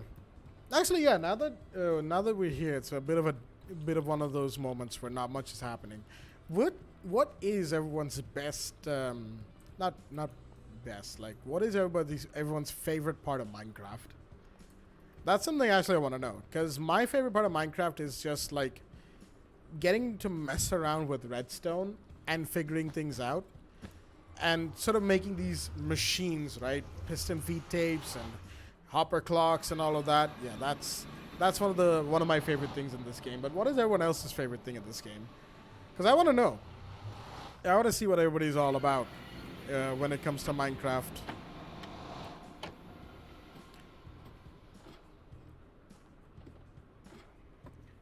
Coming down. The Basalt Delta actually holds a lot of magma blocks, but I don't think Basalt Delta is actually the best place to be for magma blocks. It's a pretty dangerous place. I need to get down to like lava level to get some, but this is what we're looking for. Might as well get started here.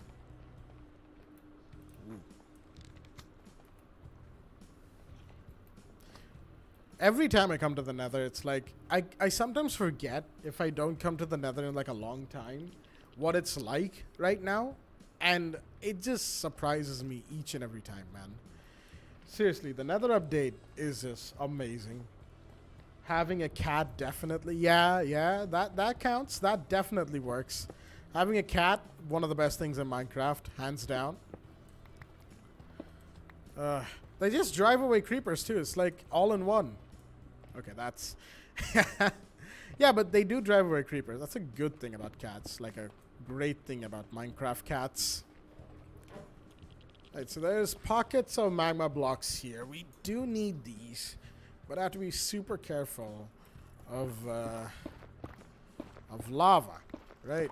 Of a lot of lava. So let's get to breaking.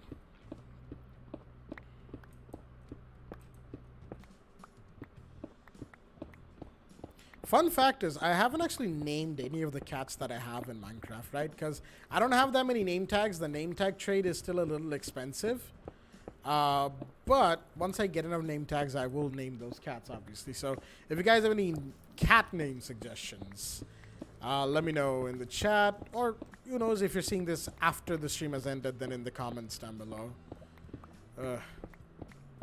So many names to interact with your audience, am I right? 50 million names, ain't one of them my problem. Actually, they are, as a streamer. I don't even know what I'm saying at this one. Ow, ow, ow. Ooh, layer of lava. Iggy squig. I mean, yeah, not a bad idea, but here's the thing. I have more than just one.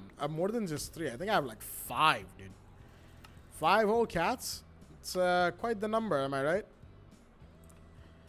We need this. Yep.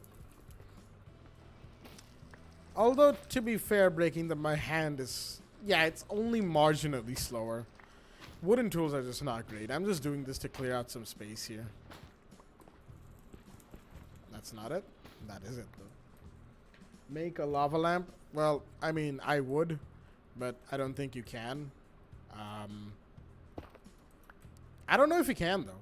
Lava lamps, I don't think they've been implemented into the game. I don't think they will ever be. Okay. That would have turned out terribly.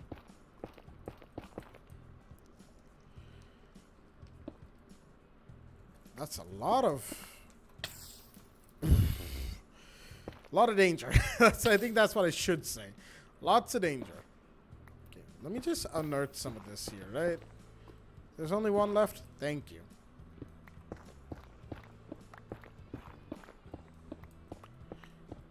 Oh boy, we hit a new patch. That's interesting.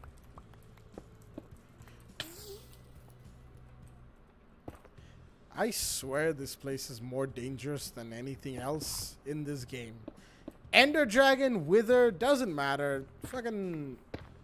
It's the Nether. Like, the most dangerous place in Minecraft. Right? And there we go. That should help my case a lot more. There's a layer underneath. Why am I not surprised? Ooh. No, no, no, no, no, no, no, no. Get out of the lava. Ooh. That would have been a little bit. That could have been very bad for me right there. Ooh. How much do I have? I don't even have enough magma blocks, dude. Bruh.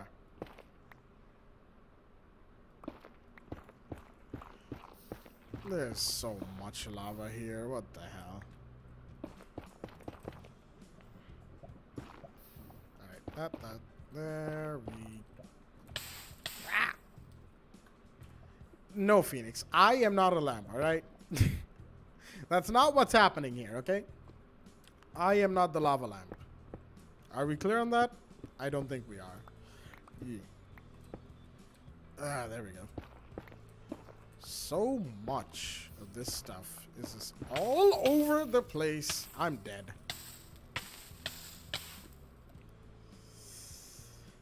Yeah, I did discover the floor is lava. Oh boy. I'm about to regret so many things. It's not even funny. I need some glass. Let's go.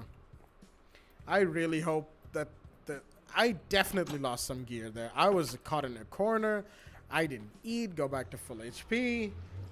Oh boy. All I want is a goddamn gold farm.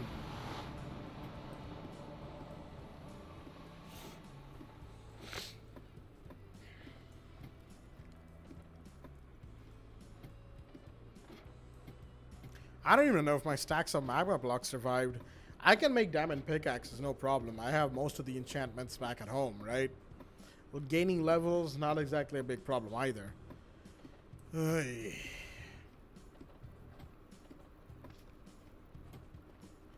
Well, let's go see what the damage is.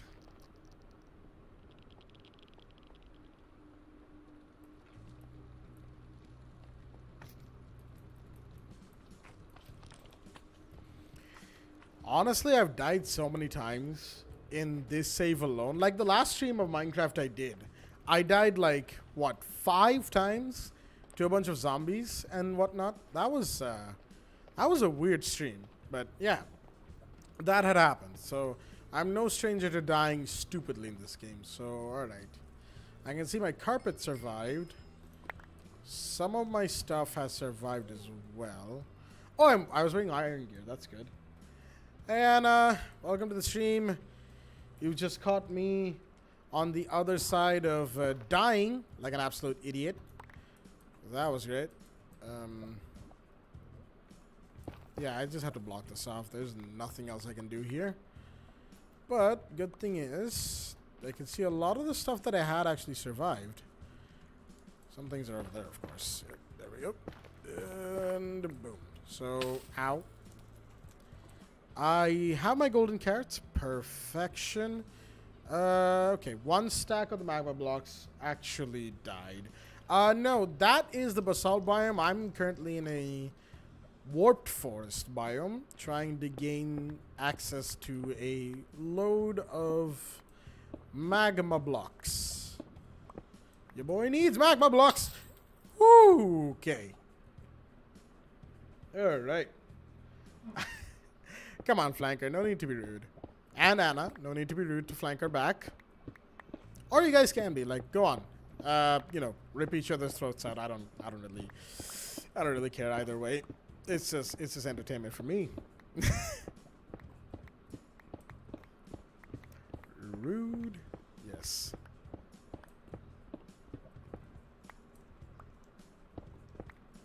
Bruh.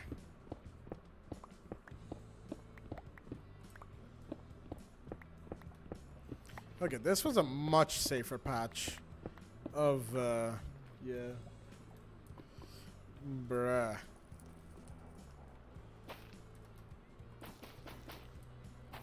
Might as well just add a little bit of blue down here, am I right?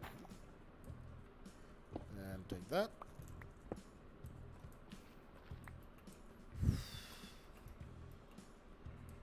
Oh boy. Yeah, that's too deep as well.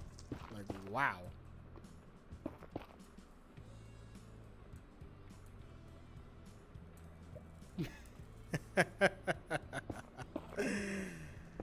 Flanker, I think you are the one who put yourself in there. So, yeah, you're just kind of shirking responsibility at this point for your actions. Is that a lava pocket in there? What the hell? Oh, there is. How do I go about this one? That should do it.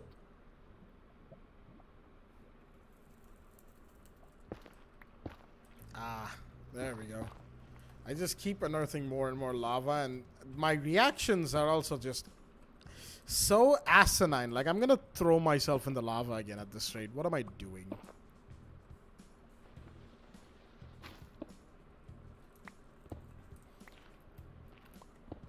Oh, there's another pocket. All right. Yeah, you know what? I don't think digging around there is gonna yield any more, so I'm gonna skedaddle.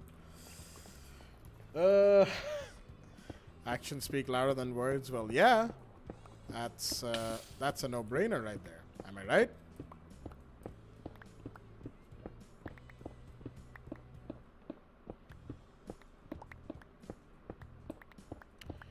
There we go. How? Okay, so fun fact, I don't actually know the number of magma blocks I need down here, right? I'm just collecting as much as I can just to like cover all bases. Because the last time I built a gold farm of the scale that I want to build it in now, it took a bit of doing. It took a bit of doing.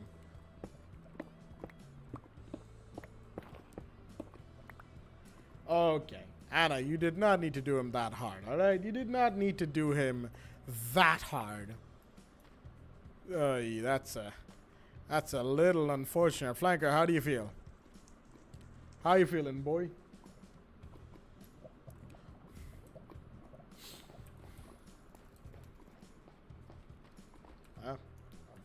He keeps DMing me. One time when I was a beginner in Minecraft, I joined a random public server, hopped in the nether, and did nothing other than a block of dirt and 30 apples. Entered, accidentally killed one of the big flying cubes that spew flaming balls. And he's the chosen one. Bruh. So you're telling me you went into a public server, killed... You put down a block of dirt, some apples, you had some apples on you, and you killed a ghast with that. I can see why those server people were like, he's the chosen one. Hot damn, you don't just kill a ghast and say, oh, why did they say that? What the hell? Alright, also, you know, while we're here, yeah, this is also part of what I was looking for. Magma cube patches underneath the nether. Underneath the ground, not the nether itself, because that's just the void. And I don't want to go into the void. No, thank you.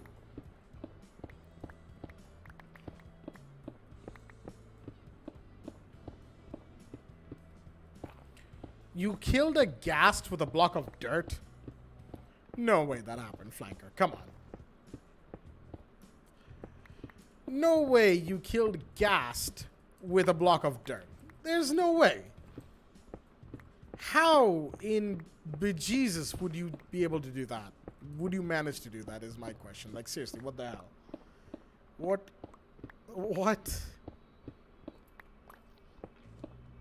Oy, oy, oy. Netherite, you say? I could, I guess. Let me just get every bit of magma that's here. I mean, see, I'm willing to believe you, Flanker. Don't get me wrong. But, like... Well,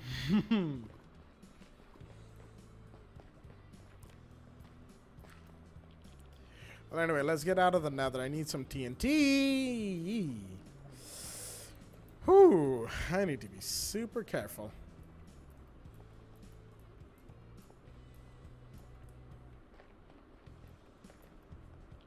And get in the tunnel. Let's go.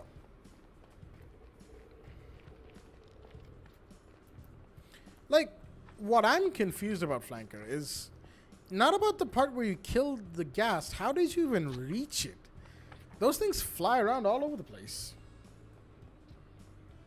Like, how would you even begin to reach it, to kill it? Like, that's the part I'm most confused about. Like, bruh, that makes no sense.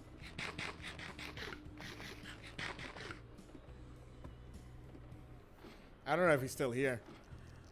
The man of mysteries. Many mysteries. Oy, oy, oy.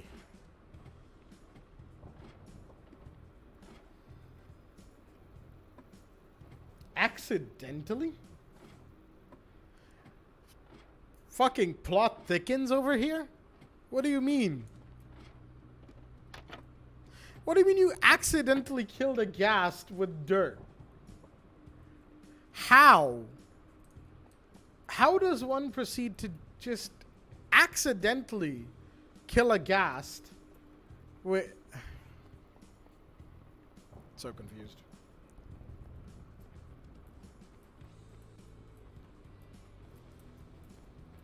Ay, ay, ay. Well, let's keep on going. Keep on going. Only he can do it? Yeah, that is very true. Only flanker will be able to pull off something like this, right? Only flanker will be able to pull off something like this.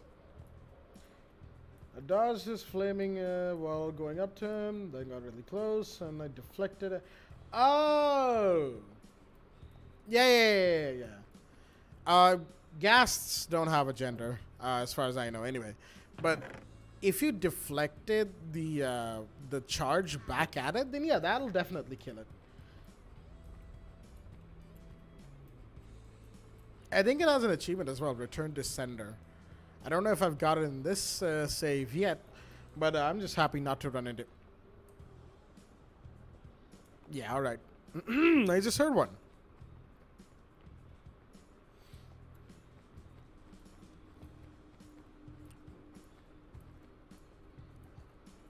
Are you sure it was a ghast or a pigling? Piglings don't actually make...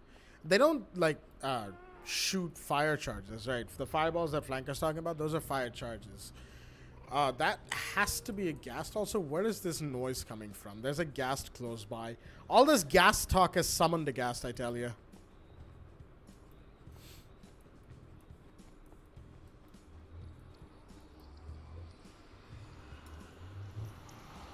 Ignore that. Nice covering your butt. Nice covering your flanker.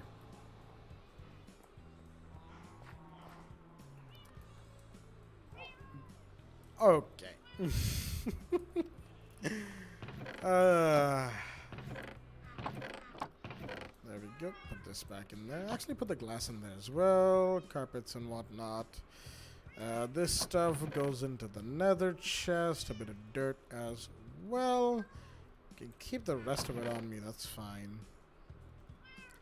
I have some sticks, but I need a lot of sticks. A lot of sticky stacks.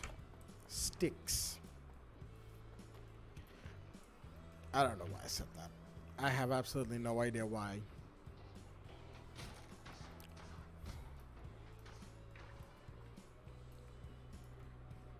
I legit can't get back at her without causing collateral damage. I mean, I don't know.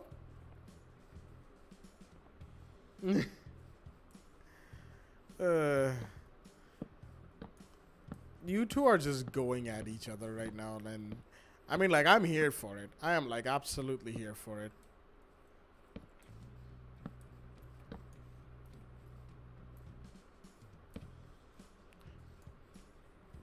Another opportunity gone down the drain. Much like my hopes in the future. That's a joke, by the way. I like how that chat message is, like, still there. That I discovered the floor is lava. Yeah, no shit. Of course I discovered the floor is lava. What do you mean? There we go. So the main idea for me right now is to build a gold farm, but I don't know. I could probably go for an ocean monument exploration. Okay, so this guy buys paper. Let me go get, like, a ridiculous amount of paper right now. Is any here? There is, but not enough. He started it. I came to support my. How was that? I poke you. You catapult me. How is that me starting? I mean, that's that escalated quickly.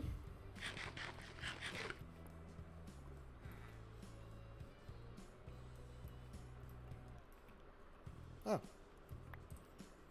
Did you lay this egg? Mr. Chicken, did you lay this egg? I mean, you're the only one here, so no one else could have.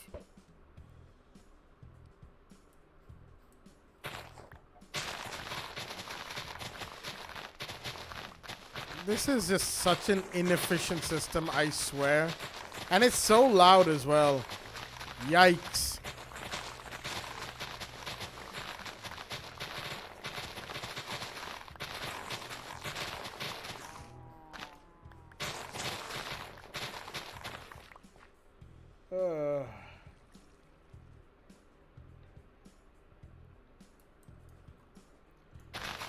Okay, Anna, maybe tone it down a little bit. Lava's a bit much. Okay? Lava warning, alright? Lava advisory. Like, that's a bruh moment.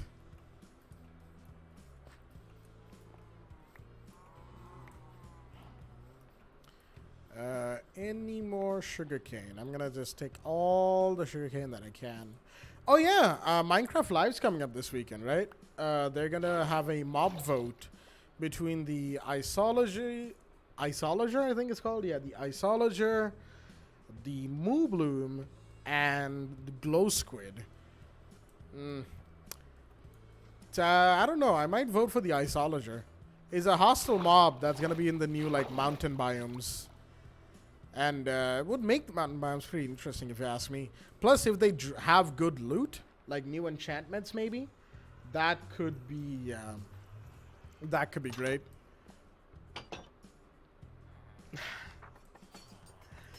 Anna, the more you say weird things, the more opportunities you're just giving Flanker to just go at you. You know that, right? Like, I'm not discouraging you or dissuading you from it. I'm just, giving you a bit of an advisory. There we go. Give me all of that. Okay, good stuff. So he actually buys glass panes. Dude, that's Emerald Market right there. But Ocean Explorer map, this is the one that I really want. So I need a compass for this.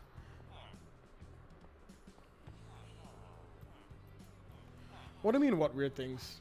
Literally, just, you told him you'll throw snowballs at his face, and look at his response.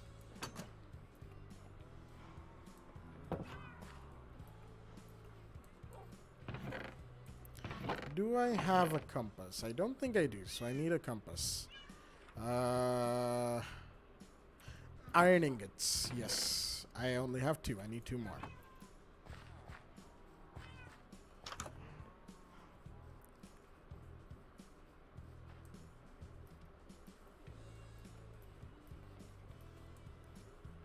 So we come down here. 2 more iron ingots.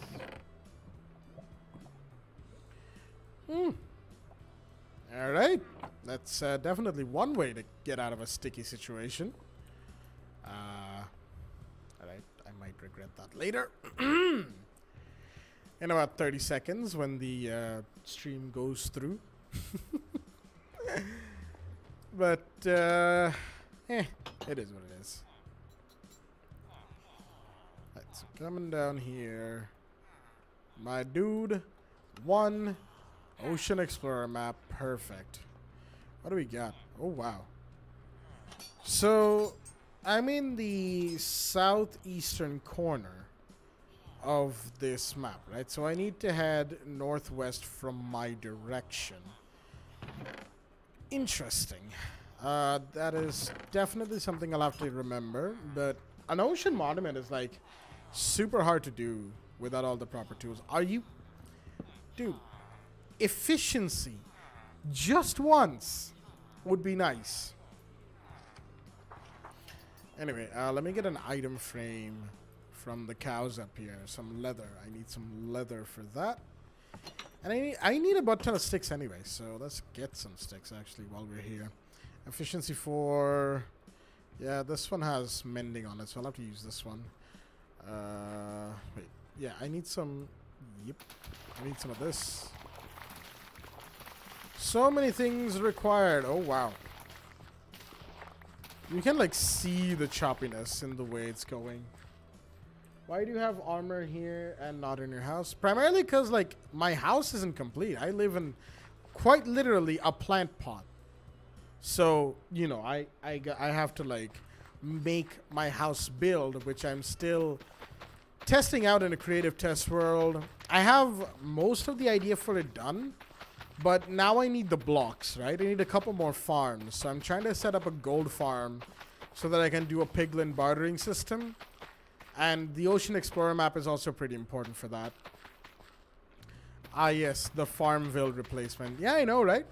Farmville shut down, as far as I heard. That's kind of sad. 2020 has taken a lot of things from us, hasn't it?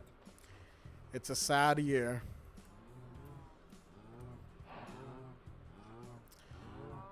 Just such a sad year, am I right? Absolute, maddeningly sad. Yeah, man. There we go. I think that's all of it. But that's not 24 wheat, though. Oh, there's 2 more. I had to keep moving around for this to work. Alright, I think that is the max. So I'll take that and be on my way. Dude, come on. That's a little uncalled for. Come on. That's what I think. You know? Well, the last one's a little uncalled for. All right.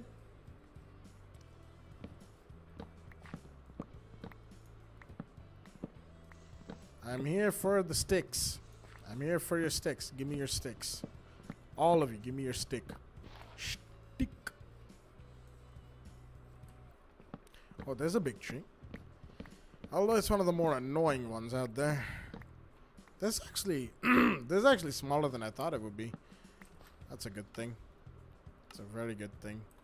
Bunch of sticks crafted. I need to make item frames, so let's go back inside.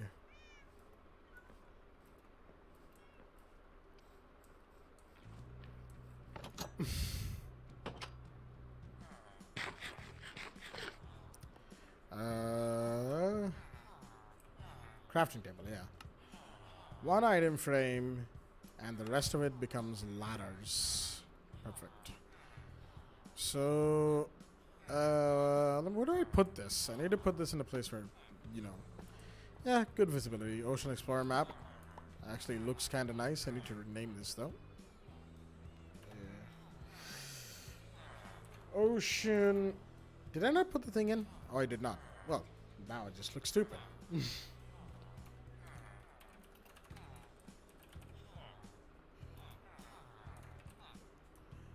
I feel like Ocean Monument map is better than Ocean Explorers map, really. But that's where we're going to be going, probably in, like, the episode.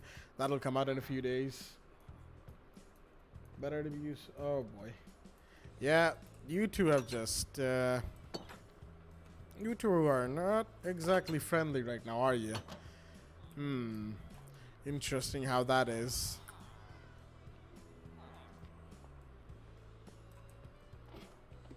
There we go.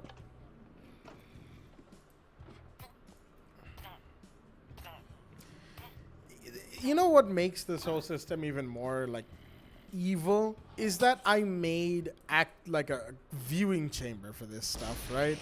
That's what actually makes this system even close to being remotely evil. But I had to do it to make sure that everything was working properly, so, you know, ain't exactly my fault. Still no efficiency.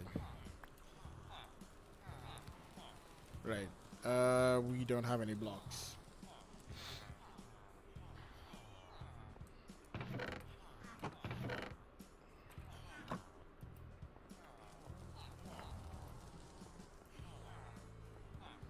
So we go here. Take this. Like that. And then go back inside, sir. There we go. And boom. He's now settled in. Actually, let me take this back. Yeah, that's better. Ooh.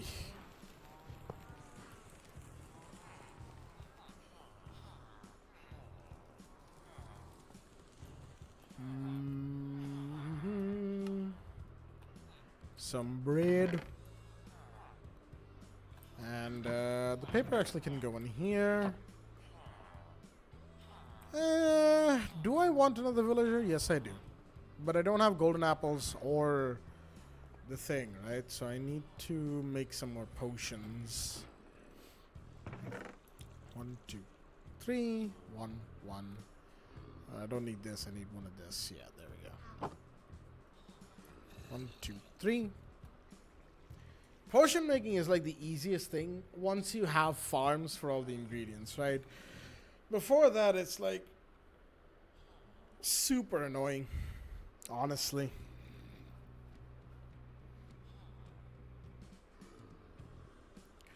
And potion of weakness. And gunpowder makes that, of course.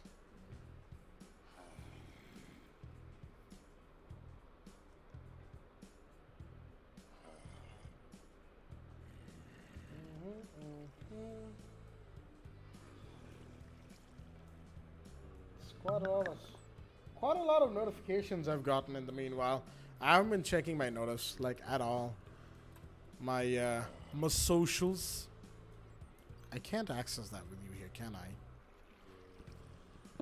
I'm just gonna have to do that. And I can put this back in. There we go. Right, so gotten that.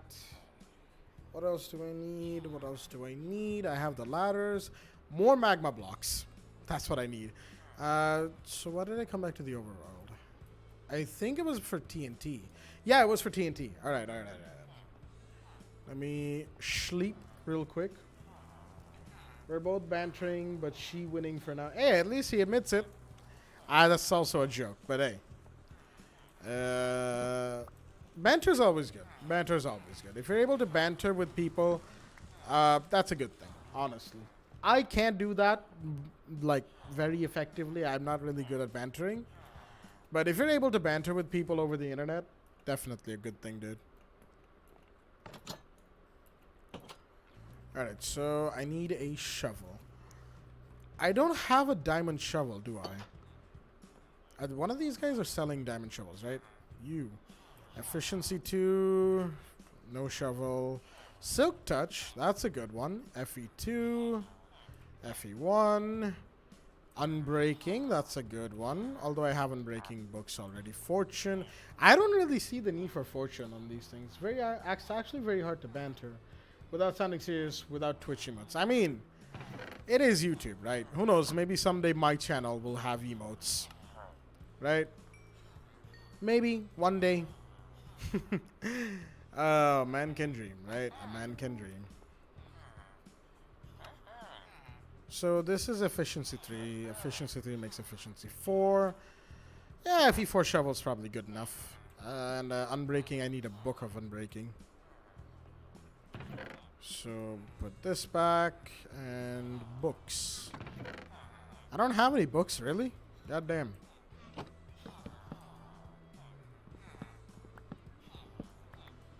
Just banter. The only beef I have over there is the one I get.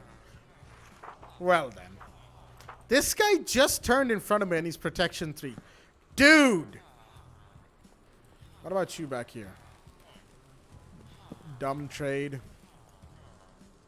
I've got the books. Who's unbreaking? I think it was... yeah, you.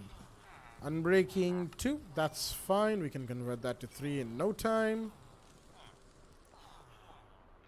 So, unbreaking 3.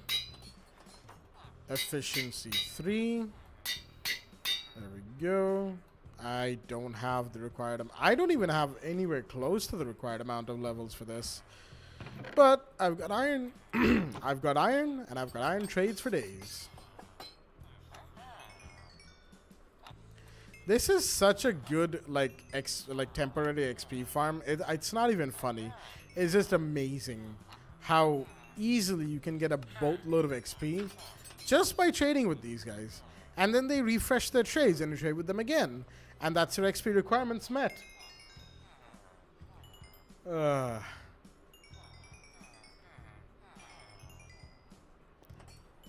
That's nice. That's nice to see. I like banter. I like banter. Banter is a good thing to do. With between friends, it's one of the best things you can do in general. So yeah, banter is nice. Always try to banter. Even if you have nothing to say, always just try to banter. Keeps things going, you know. Puts a discussion on your head. Like, oh hey, I can say this here, and I can do this here.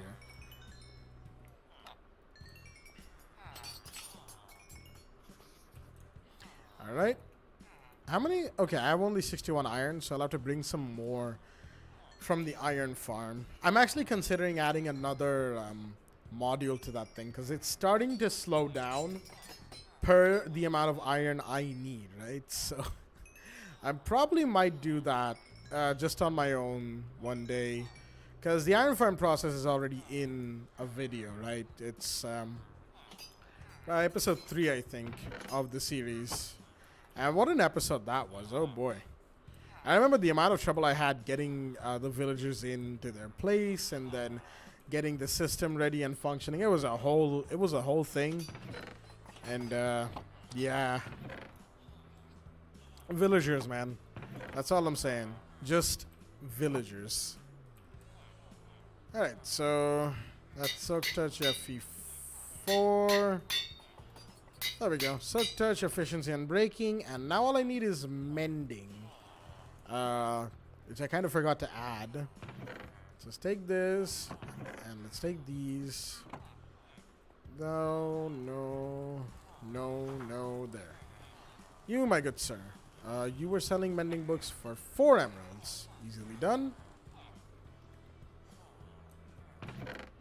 I need some more XP for that. But that's, of course, besides the point. Are these guys resetting? They are. Okay, let me get my iron. My iron.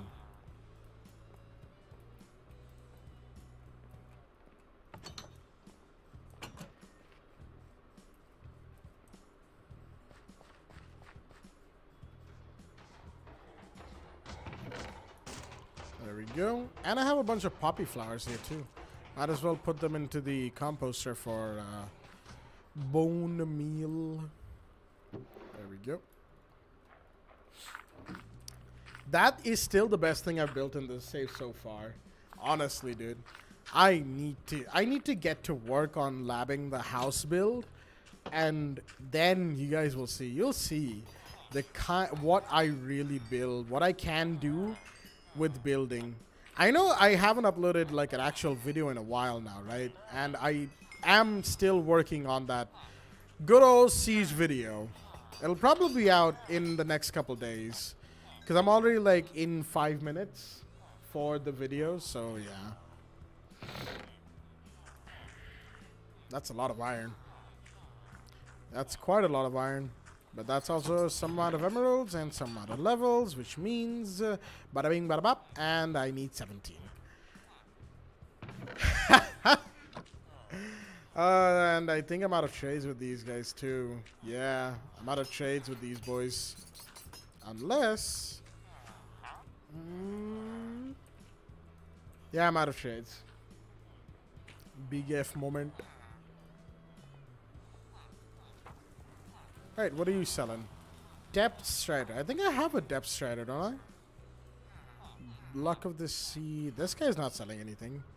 Luck of the Sea, Flame, Blast Protection, Lure, Silk Touch, Fortune, Sweeping Edge, Aqua Affinity, Riptide, Lure, Quick Charge, Sharpness. I have a lot of Quick Charge and Aqua Affinity. This guy's selling Flame. I don't need that. Unbreaking, Looting, Fortune, Respiration, Depth Strider. It's a good enchantment, actually, Depth Strider. So let me just get my emeralds and get myself a book.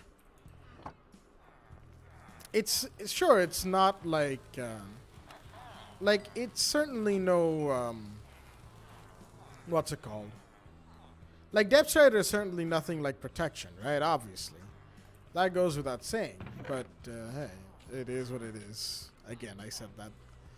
And I have a Depth Strider. I have Depth Strider already.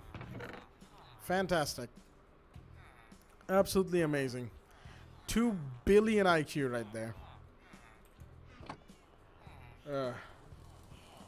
Bye-bye. Oh, you're leaving, Flanker? That's unfortunate. Alright, have a good one, mate.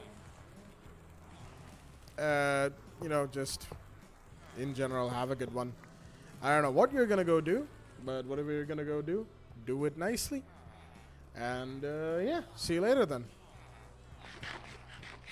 We're also nearly at 2.5 hours in this stream, and I have not advanced in what I actually wanted to do, which was the gold farm.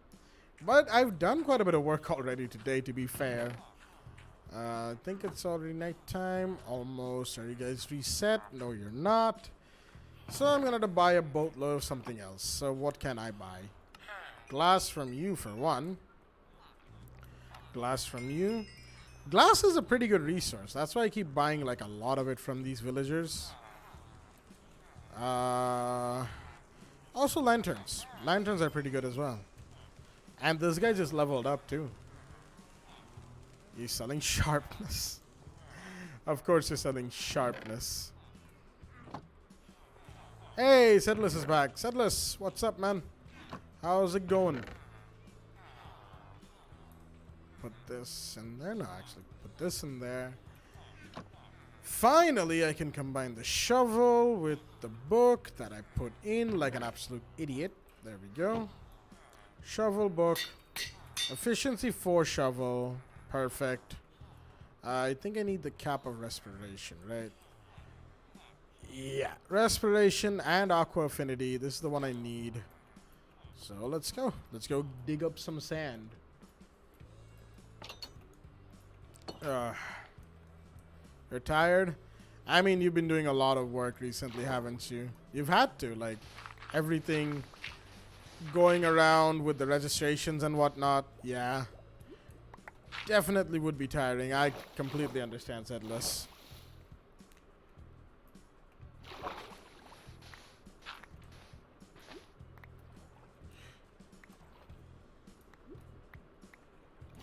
So much sand.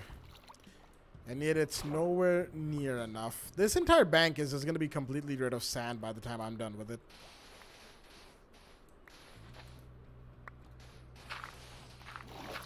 Wow, this is pretty okay. I did not expect this bit of sand to be this far in. To like just go this far in. What the hell?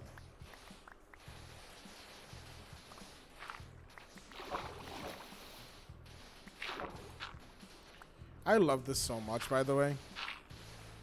Full-on efficiency 4 is so good. Like, seriously, it is so good. Boy, you look... Oh, Foxy, thank you for that. Hey. I've been seeing you've been playing a lot of Warzone lately. I might join you later this week. I don't know, though. I have been getting that itch to play BR again. So I might join you in Warzone later this week. Plus college assignments. I know, right? College assignments can be a big pain in the backside. Managing them between like esports, especially the adminning that you have to do. Yeah, it can be very tough and frustrating. Like, hats off to like the amount of work you do, Settler. Seriously, dude. You do like an amazing job at all of this. Gotta go. May the Father of Understanding guide us. May the Father of Understanding guide us indeed. Lovely. Lovely. Alright, Phoenix, go enjoy whatever you're gonna go do. I think it's almost time for your gym routine, isn't it? I think that's why you're about to leave. Good luck with that. And, I mean, yeah, the cam is actually looking pretty good. I'm surprised by it, even though I was disappointed earlier.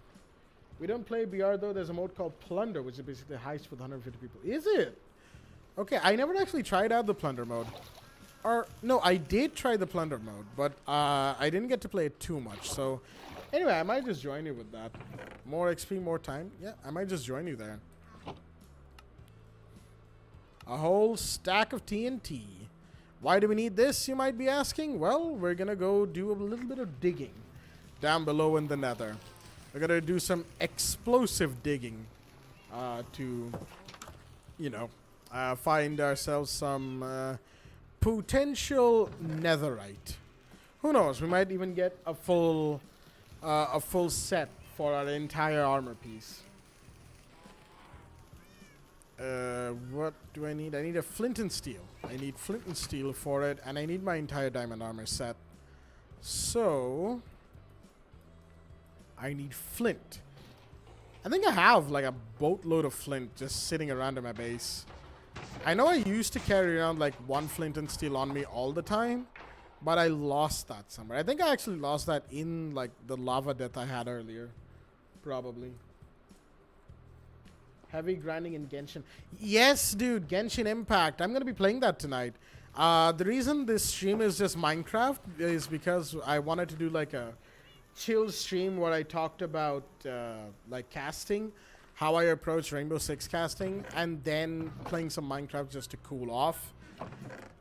So I haven't had the time, like the time required to get into Genshin Impact, but I have the game downloaded. It's there in my hard drive, and I will be playing it tonight, dude. I need to get like leveled up to the point where I can do co-op, and then I'm just gonna like make a video on it. Like, dude, seriously though, it looks so good, and everything about it that I've heard has been so positive. And an anime game taking inspiration from Breath of the Wild like that, I mean, sign my ass up, man. Sign my ass up. That's all I have to say. Ugh. Alright, so flint and steel, that. I need this, this, this. Take these off, put these on my hotbar. Hop, hop, hop, and there we go. Diamond gear's in, flint and steel is in. Let's get down to the nether. But yeah, Genshin Impact, it's got me weeping out already, and I haven't even played it. I love it when a great weeb game releases, you know what I mean? Love it when a great game like that releases. I really have to get my hands on it. Even Eisen's downloading it as we speak. We were talking about that this morning, and we're both hyped. We're both hyped. Let's see how the game treats us. Sorry about that.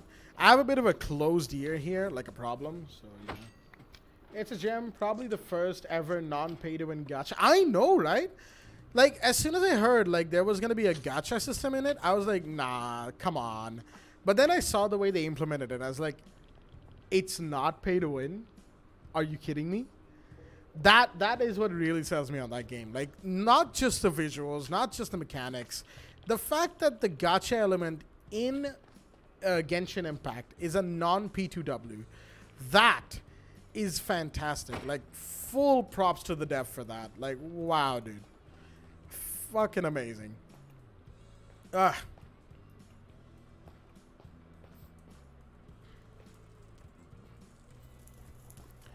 so where's my little...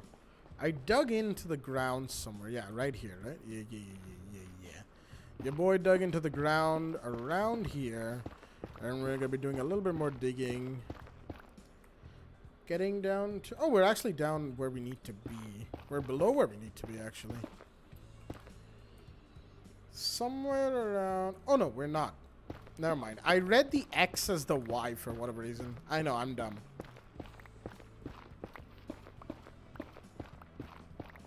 I need to be down at like Y13, 14, somewhere around there to find some netherite. Right? Yeah. We're way below where we need to be. All right. Right here. So how are we going to go about this? A straight big old line of TNT that hopefully does not get taken down by a lava lake. Alright, I just got DMCA copyright striked on my netherite mining mission. God damn.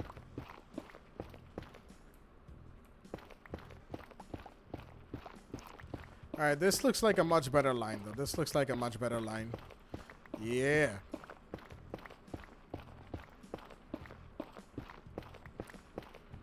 Okay, some quartz to go through. Well, why not? Quartz is a fairly good resource.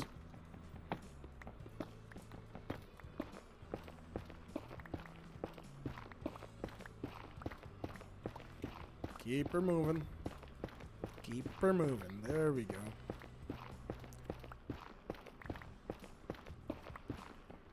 Some nether gold and whatnot. All of this is just for netherite that we need to mine. And here we go. 1, 2, 3, 4, 5, 6. Oh. I'm so happy that punching TNT doesn't explode it.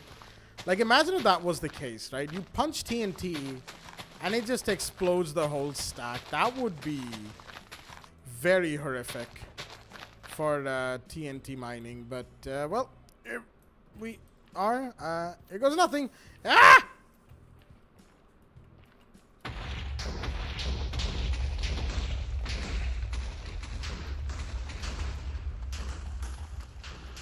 Bro. Oh, wow. There it is. There it is. Piece of netherite. Yeah. That's what we're looking for. There's many lava pockets down here. All right. This is going to be a little tough. I may have miscalculated just slightly how much I needed to actually blow up. The last I played this game, nether gold and armor stands were all modded elements. Oh, wow. Really? Wow. It has been a while since you played Minecraft, Music J. God damn. Because, like, all of this, I don't know about, like, armor stands, of course, it's been a while since they were added. But nether gold, pretty new. Pretty new. Alright, here we are. Down in the wastelands, or kind of. So, I am definitely right next to a lava lake. So, I'm going to have to be super careful. That's more there. That's a good sign. I just need to be careful on how I go about mining these things. Oh, boy. Yep, here we go. This is like super hard stuff as well, so it takes a while to mine out. Not as bad as obsidian, but yeah. Hidden in the depths. Amazing. Alright, let's keep her moving. Just gotta make sure I don't accidentally burn myself. This is a dangerous spot. This is like such a dangerous spot. Right, so there and there. I think that should close off some of it. Oh, it's a big... Yeah, that's probably another lava lake area that we're looking at over there. Bruh.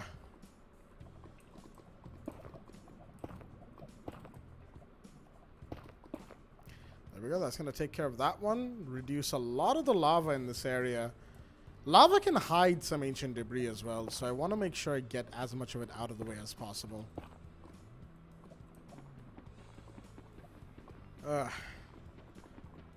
Come on.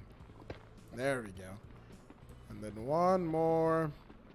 So 3 pieces, not bad. Like, actually not bad. 3 pieces on the first few bits of TNT. I'd say that's a fairly good deal. There we go, and there we go. That doesn't do anything because there's so much more of this stuff all over the place.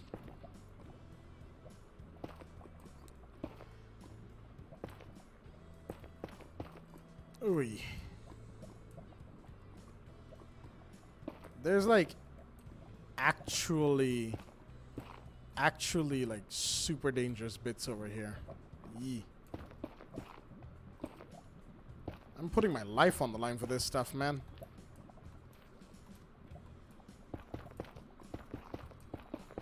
Although, to be fair, if you ask me, netherite is probably worth dying for. So, yeah, there is that. Ay, ay, ay.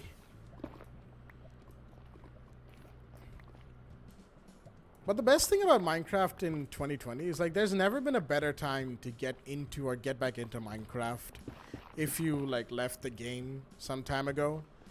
Because it's in this phase of renewed growth. I won't say renewed growth, particularly speaking, but definitely it's hit a much more popular phase ending 2018, 2019, right?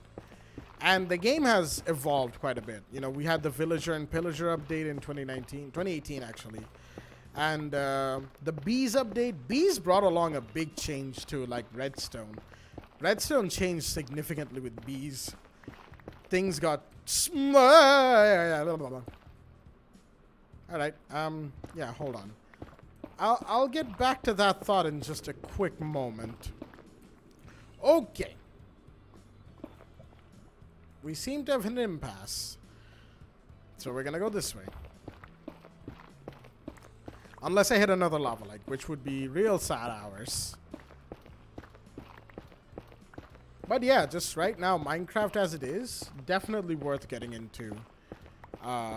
In general, like, there's so much in this game. It never ceases to amaze me. It's not just about building. It's also about how much you can carry forward that curiosity of just building things time and time again and making things happen. That's really what Minecraft's all about. How many things can you make happen in just the span of this little bit of time?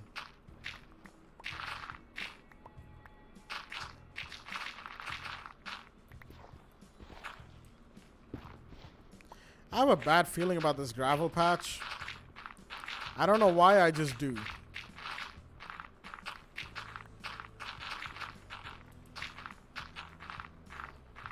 There we go. That takes care of all of that. I can actually throw away this. Yeah. Gravel is good for concrete, so I'm going to have to take some on the way out. Ow. Back of my neck hurts slightly there.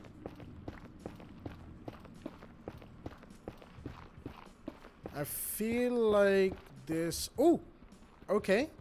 That's the fourth one. That means we can get a full netherite ingot. That's good. Oh, there's another one there. Potential second ingot. Question mark. How many am I getting this one, though? That's what I really want to know. Okay. Oh. Sure. Ancient debris. It's so fun to mine for, but it's also a pain in the backside.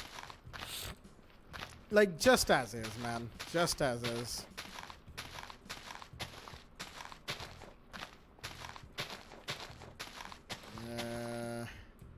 Yeah, I think I can use up all of this TNT by the time I get back to the entrance of this hole that I made.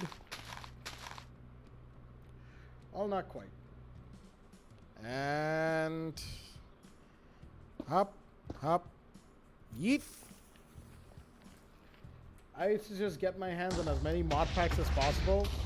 So many more mechanics, it was insane. Skyblock, Tech-It, Hexit. Yeah, dude. Yep, I know exactly what you're talking about over there. Skyblock is still pretty popular. That's like the best thing. Well, best is subjective, of course, but you get the point. What I'm trying to say over here, right? Ugh. Every time I do this, I make the way out much harder for myself than I intend to. I don't know if that's a good thing or a bad thing. We'll find out in a few minutes, I guess. Hello, welcome to the stream. It's Prag.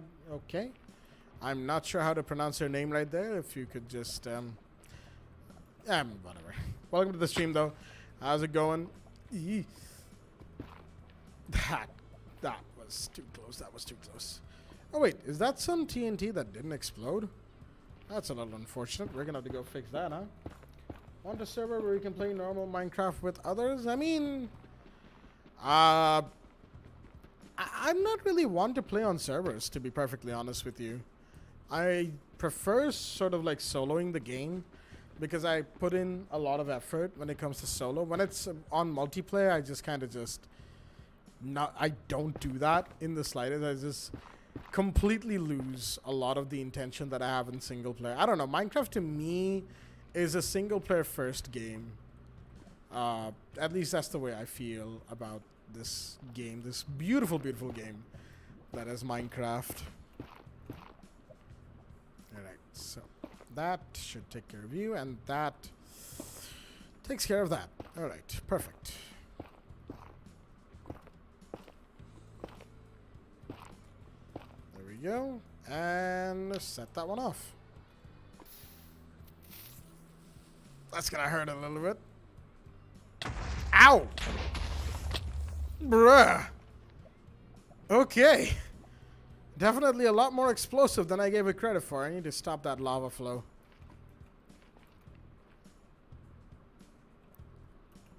There we go. Easy. So there may have been some ancient debris that I missed because of the way mining, like TNT mining works. But I think I've mostly, how much do I have? 8. That's good for 2 ingots. Yeah, I should actually get out of here, because that's a lot. That's a very valuable amount. I see. Where are you from, by the way? Oh, India, my dude. Born and raised in this beautiful country of India. Yeah, it's an alright place. You know, it is what it is. Mostly, I'm just here for the esports, and sometimes all the drama that happens. This country is just full of dramatic people. I'm not even kidding when I say that. Hey, what's up, fellow Indian human being? I don't know why I said that so weird. I'm sorry.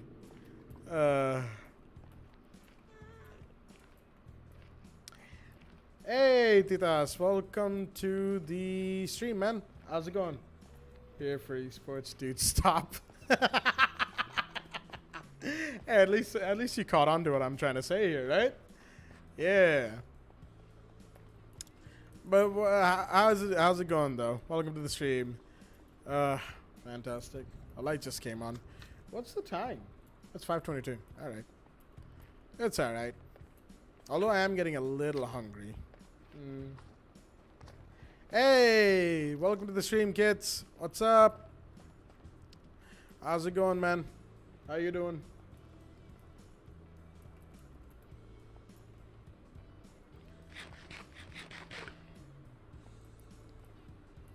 Alright, so we've got ourselves a good bit of ancient debris. 8 blocks. That's 2 ingots. So now I have to decide, what do I convert into netherite? Do I do 2 tools or do I do armor? I don't usually wear the armor, at least not yet. So until I get more TNT, I think I'll just convert my pickaxes into netherite pickaxes. That would probably be a good idea. What do you guys say? Hungry? Eat your golden carrots XD. Yep. Did I just... Wait, what happened over there? Okay. There we go. Back into my inventory you go. Netherite is the real grade. I know, right? Rarer than diamonds, down in the nether where the lava can get you. Yeah, it's a grind and a half. But it's worth it. It's worth it. Hi. It is definitely worth it. All right, so I need some gold. So my gold should be in here, right? I don't have any gold. All right. That is a revelation. I should probably go get some gold while we're still here. I only need, like, how much? 8 pieces of gold. I think I can fortune 8 pieces of gold into existence. Yeah, easily. I like that the first time I'm streaming with the face cam is also the first time I'm doing it with the green screen, and the fact that it's worked this well. I said that quite a bit throughout this stream, but it is actually true. This thing, man, yep. And the cam, like fisheye lens, no problem. Turned out a lot better than I thought it would. Now all I need is a chair.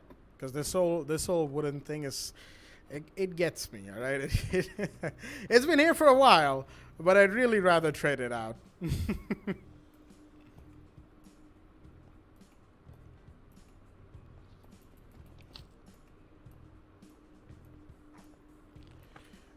Alright, so I know that there's a patch of gold right by where I made my nether tunnel, or netherite tunnel, the digging area.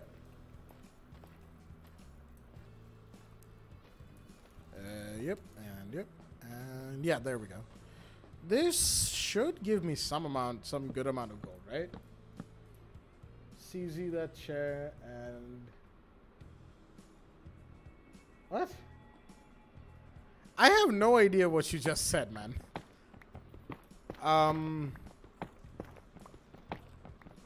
Interesting, I guess. I don't know. I don't know how to respond to that. Make a wool farm. You can use beds. Yeah. I know. I have like sheep in like redstone shearing systems, right? And I have a bunch of wool that I can use. The only reason I use TNT is because I just wanted to like see what TNT mining could do for me versus what bed mining will do. I know what bed mining does because I've done quite a bit of bed mining already on like other save games and servers that I play on. Not servers, it's just like the one server I ever played on. And in single player, of course. I've done bed mining in a different save. So I know what bed mining is like. And it's definitely a lot better than... you know, TNT mining, because it's controlled explosions, right? I just do TNT mining for the heck of it sometimes. It's like, some explosions won't hurt. Alright, back to the overworld we go. Use a furnace. I know. The furnace for the ancient debris into netherite scrap. 4 netherite scrap, 4 gold, netherite ingot.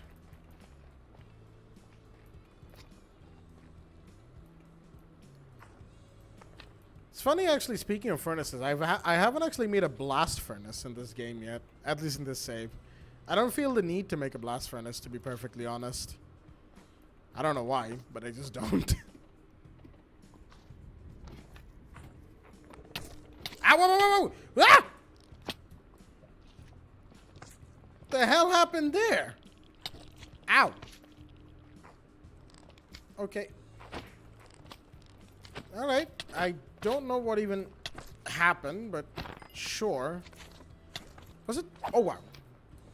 I keep forgetting these guys multiply. Oh, boy. Ouch. I am so happy that I invested into protection early. Oh, boy. The gold of the... Oh, that. I mean, doesn't Fortune give, like, a better... Like, just a better rate of gold from the thing?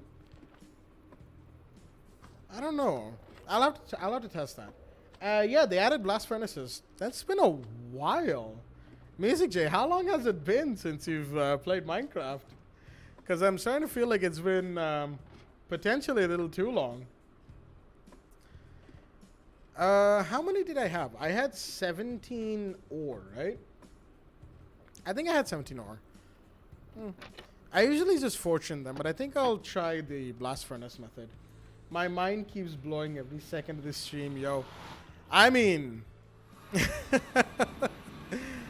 You clearly have not played Minecraft in like too long, my friend. Too long. Alright, so actually, you know what? Let me take this furnace. I think I have some smooth stone just laying around. I do, yep. That, and I believe I need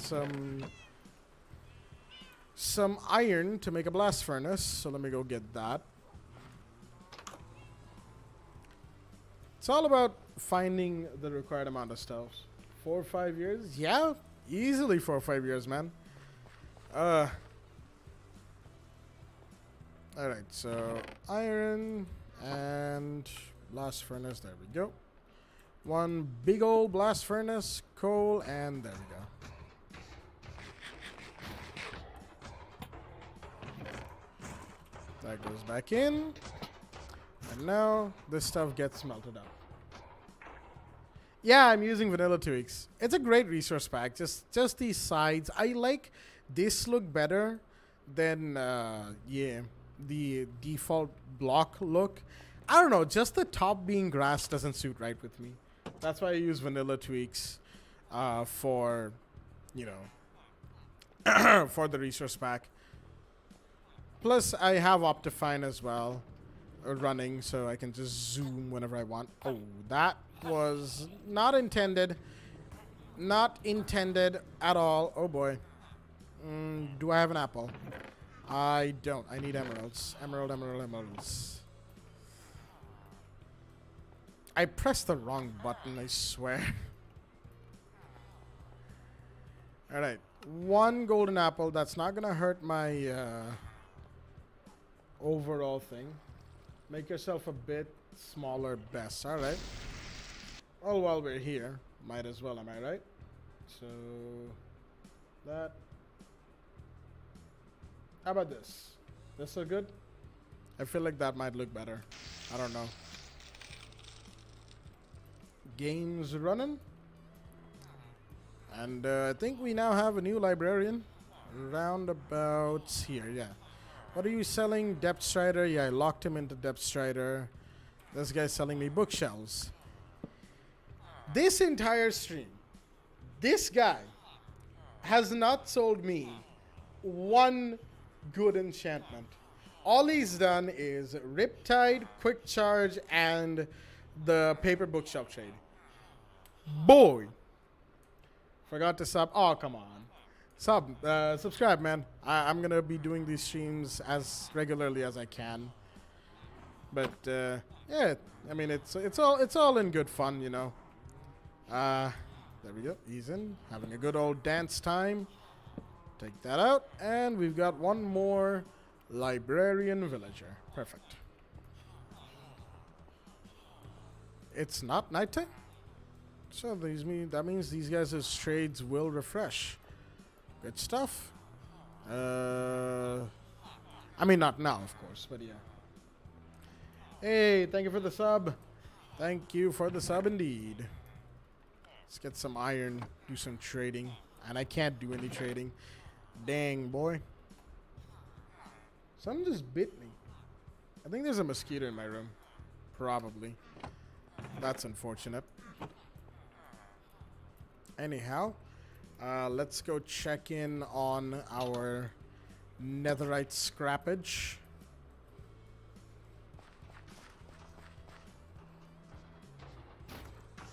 There we go. And now we need a smithing table. I want to be next to a smithing table when I get the netherite scrap, right? Because converting diamond tools to netherite tools requires the smithing table. There we go. And yeah, just use one of these. All right. So I'm going to be taking this pickaxe. Boom, netherite pick. And boom, netherite pick. There we go. Amazing. Look at that. Oh. I picked that up by accident. But yeah, look at that. Beauty. Absolute beauty. Love it. Love it. All right. So now let's go up to the nether again and actually start building the gold farm, right? Because that's what I set out to do originally, and I haven't done any single bit of that yet. Like, that's just me.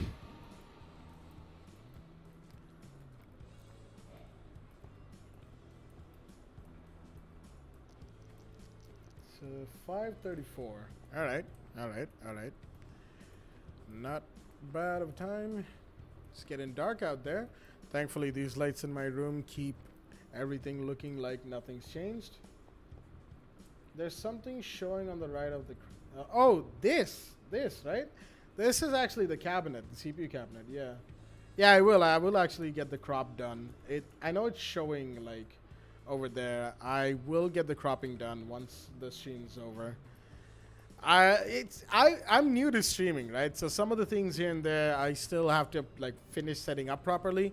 Thankfully, everything else is working. Like the lights work, the green screen works. So yeah, install the game again and get back to it. You should absolutely get back into Minecraft if you can. Like high recommend, dude. All right, so This is the spot I reserved earlier. 129. We probably want to go up to Y200. So that's going to take quite a few blocks to go up from. 1, 2, 3, and then ladder up. 2, 3, ladder up. I can't ladder in there, but that's fine. 2, 3, ladder up.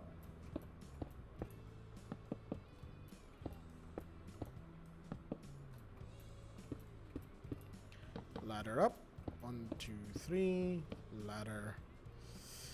Okay, ladder placing is a little weird, but it works most of the time, I guess. 2, 3. 1, 2, 3. 1, 2, 3. Mostly just gonna be counting like 1, 2, 3s in this weird musical tone. 2, 3.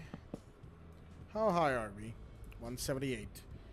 So this last bit of smooth stone is gonna get us to 188, which isn't a bad height actually, but I wanna be as high up in the air as I can be because of spawn reasons. I don't know what's actually below me, right? I have absolutely zero idea on how much spawning space is below the bedrock ceiling where I'm at. So I just want to be as high up in the air as I can be right now.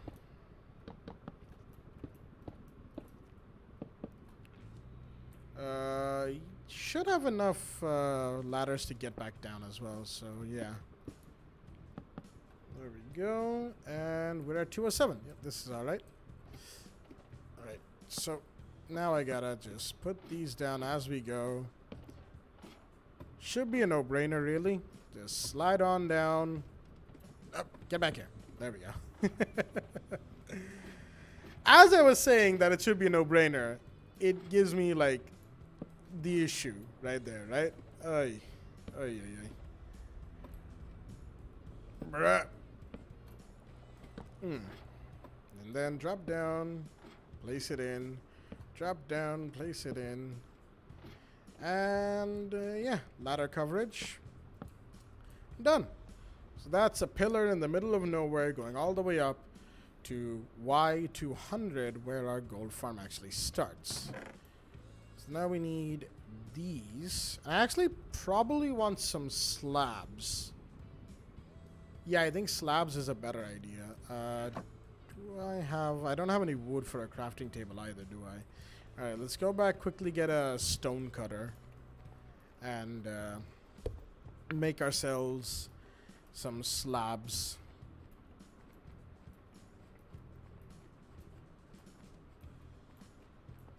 I'll get like the initial base done and I'll probably call it for the stream there. I don't know. I might not, because I'm starting to get really hungry and I have like zero food in my room with me to like support me through this. So yeah, I don't want to put like a massive break in the middle of the stream. That's why I'm saying that.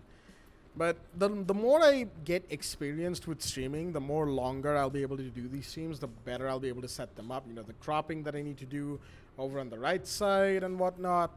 Yeah. The more I do this, the better it'll be. So all I can promise right now is increase in quality as time goes on. And I think like that is pretty much the default of what it is anyway. So yeah. There we go. Get the stone cutter and let's go back.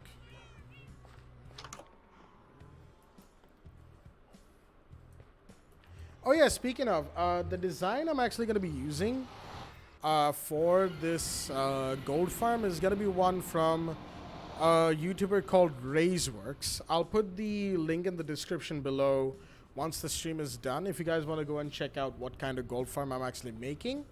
There are some modifications to it, of course, that I have to make it better for where I am currently in the save. But yeah, it's a fantastic little gold farm. Works great. Rates are amazing.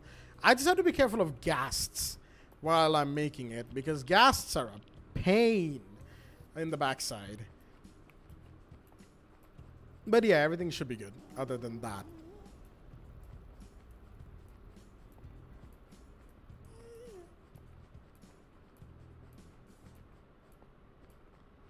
we go. Back at it again with the stone cutter.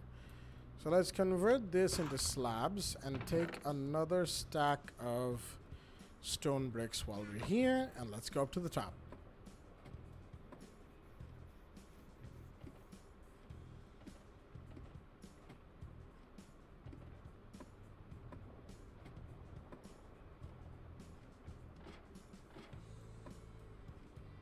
I like how the lantern is just behind my shoulder, like right there.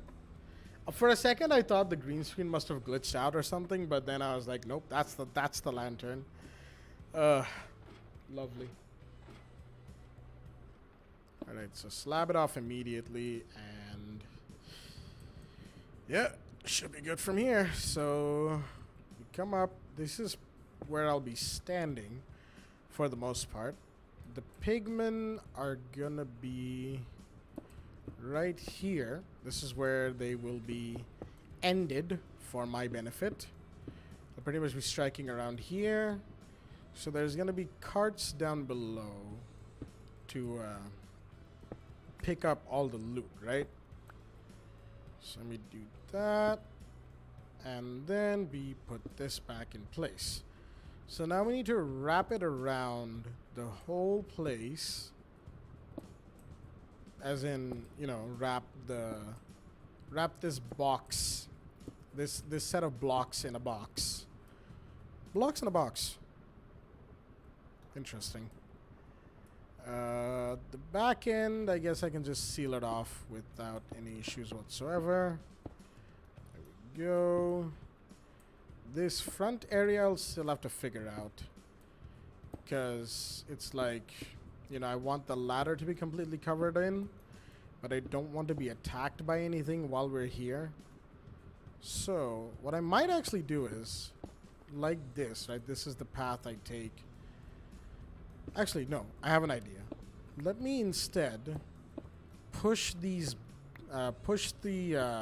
where I stand to do the killing back by one more, so that I have some room to work with. There we go. And that makes the perfect space, right? Yeah.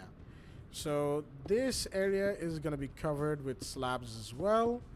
That's going to stop any ghast spawns from happening. And I can sort of make it like a drop chute. Yeah. So that's the half slab area that I need. That way I can stand here and piglins will still pathfind to me. Perfect. So we come here and here, and we wrap these around the whole thing. And yeah, I think this should be the perfect place to bring it around to. Actually, it's a little lopsided. Yeah, I just realized. So these things actually go on from the outside. There we go. And oh no, wait, that's the full slab area, the top slab. That and that. There we go. That should do.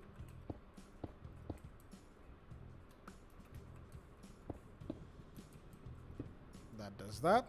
So this is the kill area, right? So now I need to make this so that I can just jump around whenever I need to. And what we need to do is sort of close off this area and make them think that this is the only place that they can go to pathfind to me. That way the piglin gets stuck here, and the only way in or out is going to be like a narrow gap right there. This is where they come in, or they could just drop in, really. So long as they're able to see me, they'll be able to pathfind in, and I'll be able to, well, yeah, kill them for their gold.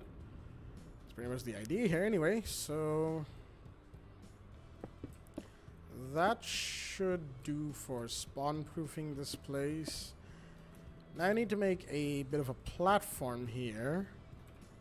And I would probably be best advised to make it out of the magma blocks, right? Yeah, the magma blocks are required here. So let's go down and get some.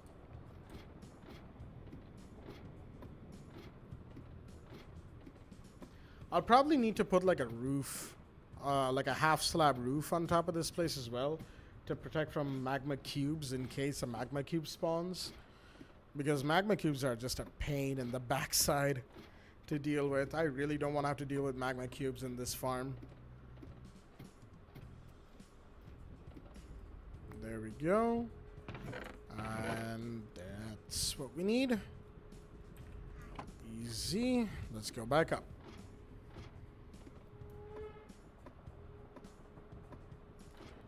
It looks a little incomplete on that right side, although that's actually... it looks alright, I guess.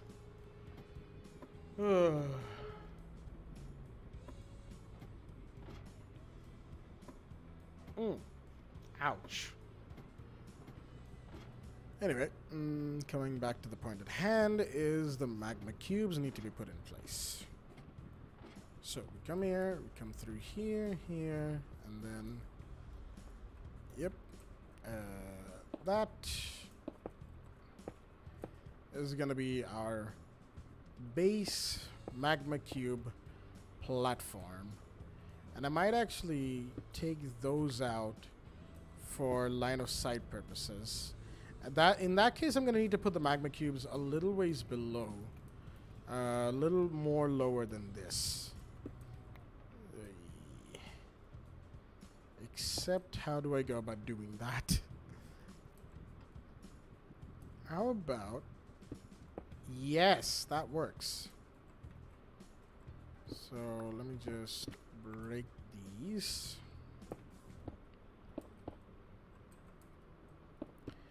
This should be the best, most optimal way to get this done. As far as I know. Again, if there's changes that need to be made, I'll make them when I get to building this thing more later on, of course. But, yeah. Overall, I think that's a good start. And now, since this is the center block? No, this is the center block, right? So, 1, 2... That's 3 blocks out. Yeah, so that's 1, 2, 3, 4... And then we just keep going from here all the way to like 5 blocks. Yeah, 5 blocks out. No, 25 blocks out. That's what I meant to say. So, how many did I put down already? Good question. 1, 2, 3, 4, 5, 6, 7, 8, 9. So I put down 9, and then there's 3 in there, so that's 12. A little bit of maths right here. But yeah, 12 have been put down so far. We're 12 blocks out from the center. 9 have been put down so far. So that's 13, 14, 15, 16, 17, 18, 19, 20, 21, 22, 23, 24, 25. So roughly from this point onwards is where the piglins actually start to spawn around me. So this is going to be a 5 wide platform. Or a 4 wide platform, actually. And there's going to be piglins that are going to be out by the side here, who will be constantly aggravated towards me, so that whenever I come in, this farm just activates by itself. That's the basics of it, but I'm really starting to like sort of run out of time for this. So I'm going to have to end the stream here, unfortunately. I know, it was probably just getting to the good part, but I am kind of hungry as well. So anyway, thank you everybody so much for tuning in. I actually had a pretty good viewership today, and I actually like the feedback with the Siege Casters talk, so I might do one more of that in future.